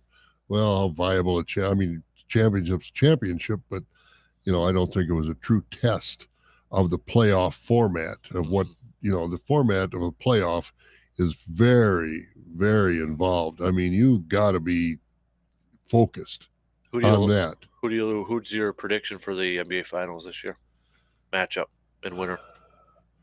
I think it'll be the Bucks and the Warriors. Okay. Warriors. They're getting Wiggins back, and I think he's going to make a big difference. I went with a rematch of 2 years ago. I'm buying into that Phoenix Suns thing. I know there's a lot of what ifs involved in it, but if they can stay healthy with KD and Booker and all that, that's the secret. If KD can stay healthy. I know everybody's like now on the Lakers bandwagon. Why? Because they're playing good. They're playing good basketball. They're on a run here, and they play. Was it Memphis? So they're going to upset Memphis, and then Golden State's a 6th seed. They're playing Sacramento. Everybody's already assuming Lakers and Golden State are going to win their first round game. So it's going to set up a Lakers and Golden State matchup potentially. And it's just like they're running with that. It's going to be interesting to watch Los Angeles more than any other team, the Lakers. Who's on the floor? Yeah. Is AD going to stay healthy? Is LeBron going to stay healthy? If either one of those guys has to take a multitude of games off, more than 2 or 3 games off, they're done. Mm-hmm. They're just not going to win. I think the most intriguing series to me is going to be the Clippers and the Suns in that first round. That's a first round matchup. Before the season started, there was a lot of love for the Clippers to win it all this year. Yeah, Paul George is still out, isn't he? I don't think so. Because he was out. Yeah, he's exercising, but no return timeline. Yeah, so without him, it's going to be a tough nut to crack for the Clippers. Yep, even with Kawhi Leonard healthy, they need more than him. Don't overlook Russell Westbrook. Yeah, well, he's played better for the Clippers than he did for the Lakers. I give him that. Yep, he has. So, but yeah, we'll see. Nuggets are on there too. So, but I feel like it's going to be. I think it's the Bucks to lose. I think most people are feeling that way right now. I think if it is Boston and Milwaukee in the Eastern Conference, I'll even throw Philly in there. I think it's one of those 3 teams before I would pick a Western Conference team to win it all. Yeah, because let's face it, Embiid's odds on to win the MVP right now. Yeah, and if Harden can come up and Tobias and some of these other guys, Philadelphia is a viable team. I don't know if they can get out of the East. That's a tough nut to crack if you have to play the Celtics and the Bucks. Yep, I would agree with that. That's where I'm glad the Bucks got the 1 seed, so Boston and Philly can beat up on each other in that second round. That's exactly right. That's huge. So, and then we'll see if the Bucks play the Knicks or the Cavs in the second round. I think it'll be the Cavs, but I do too. And you better be careful. Don't take your eye off of them. Mitchell, man. Yep, they can play some pretty tough ball. No doubt about it. So, but they got the play-in games finishing up tomorrow. So nothing tonight. So everything will finish up tomorrow, and then the first round will officially begin on Saturday, where you got Brooklyn versus Philly. First game to tip it all off.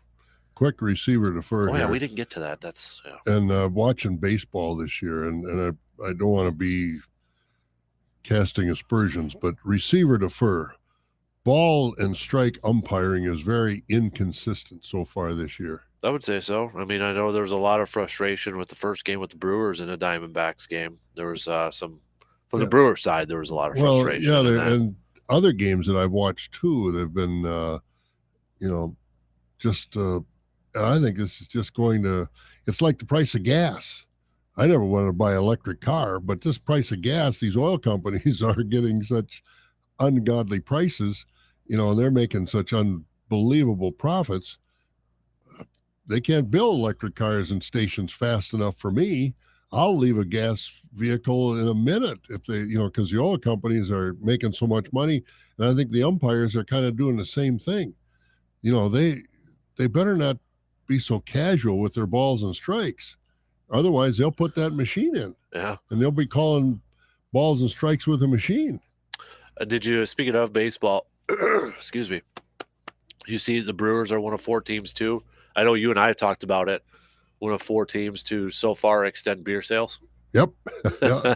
Well, you got to. I mean, concessions are important, and they're, if you don't extend it, how are you going to make the same amount of money? Right.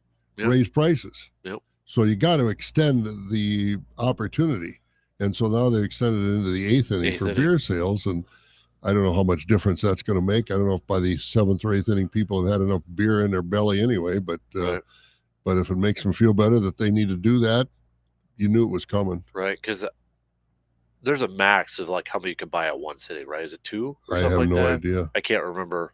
I know it is at the XL.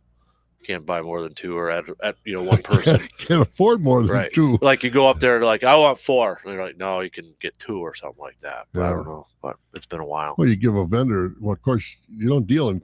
One of the things about it, they're smart. They don't deal in cash anymore. Right. Everything is on a card.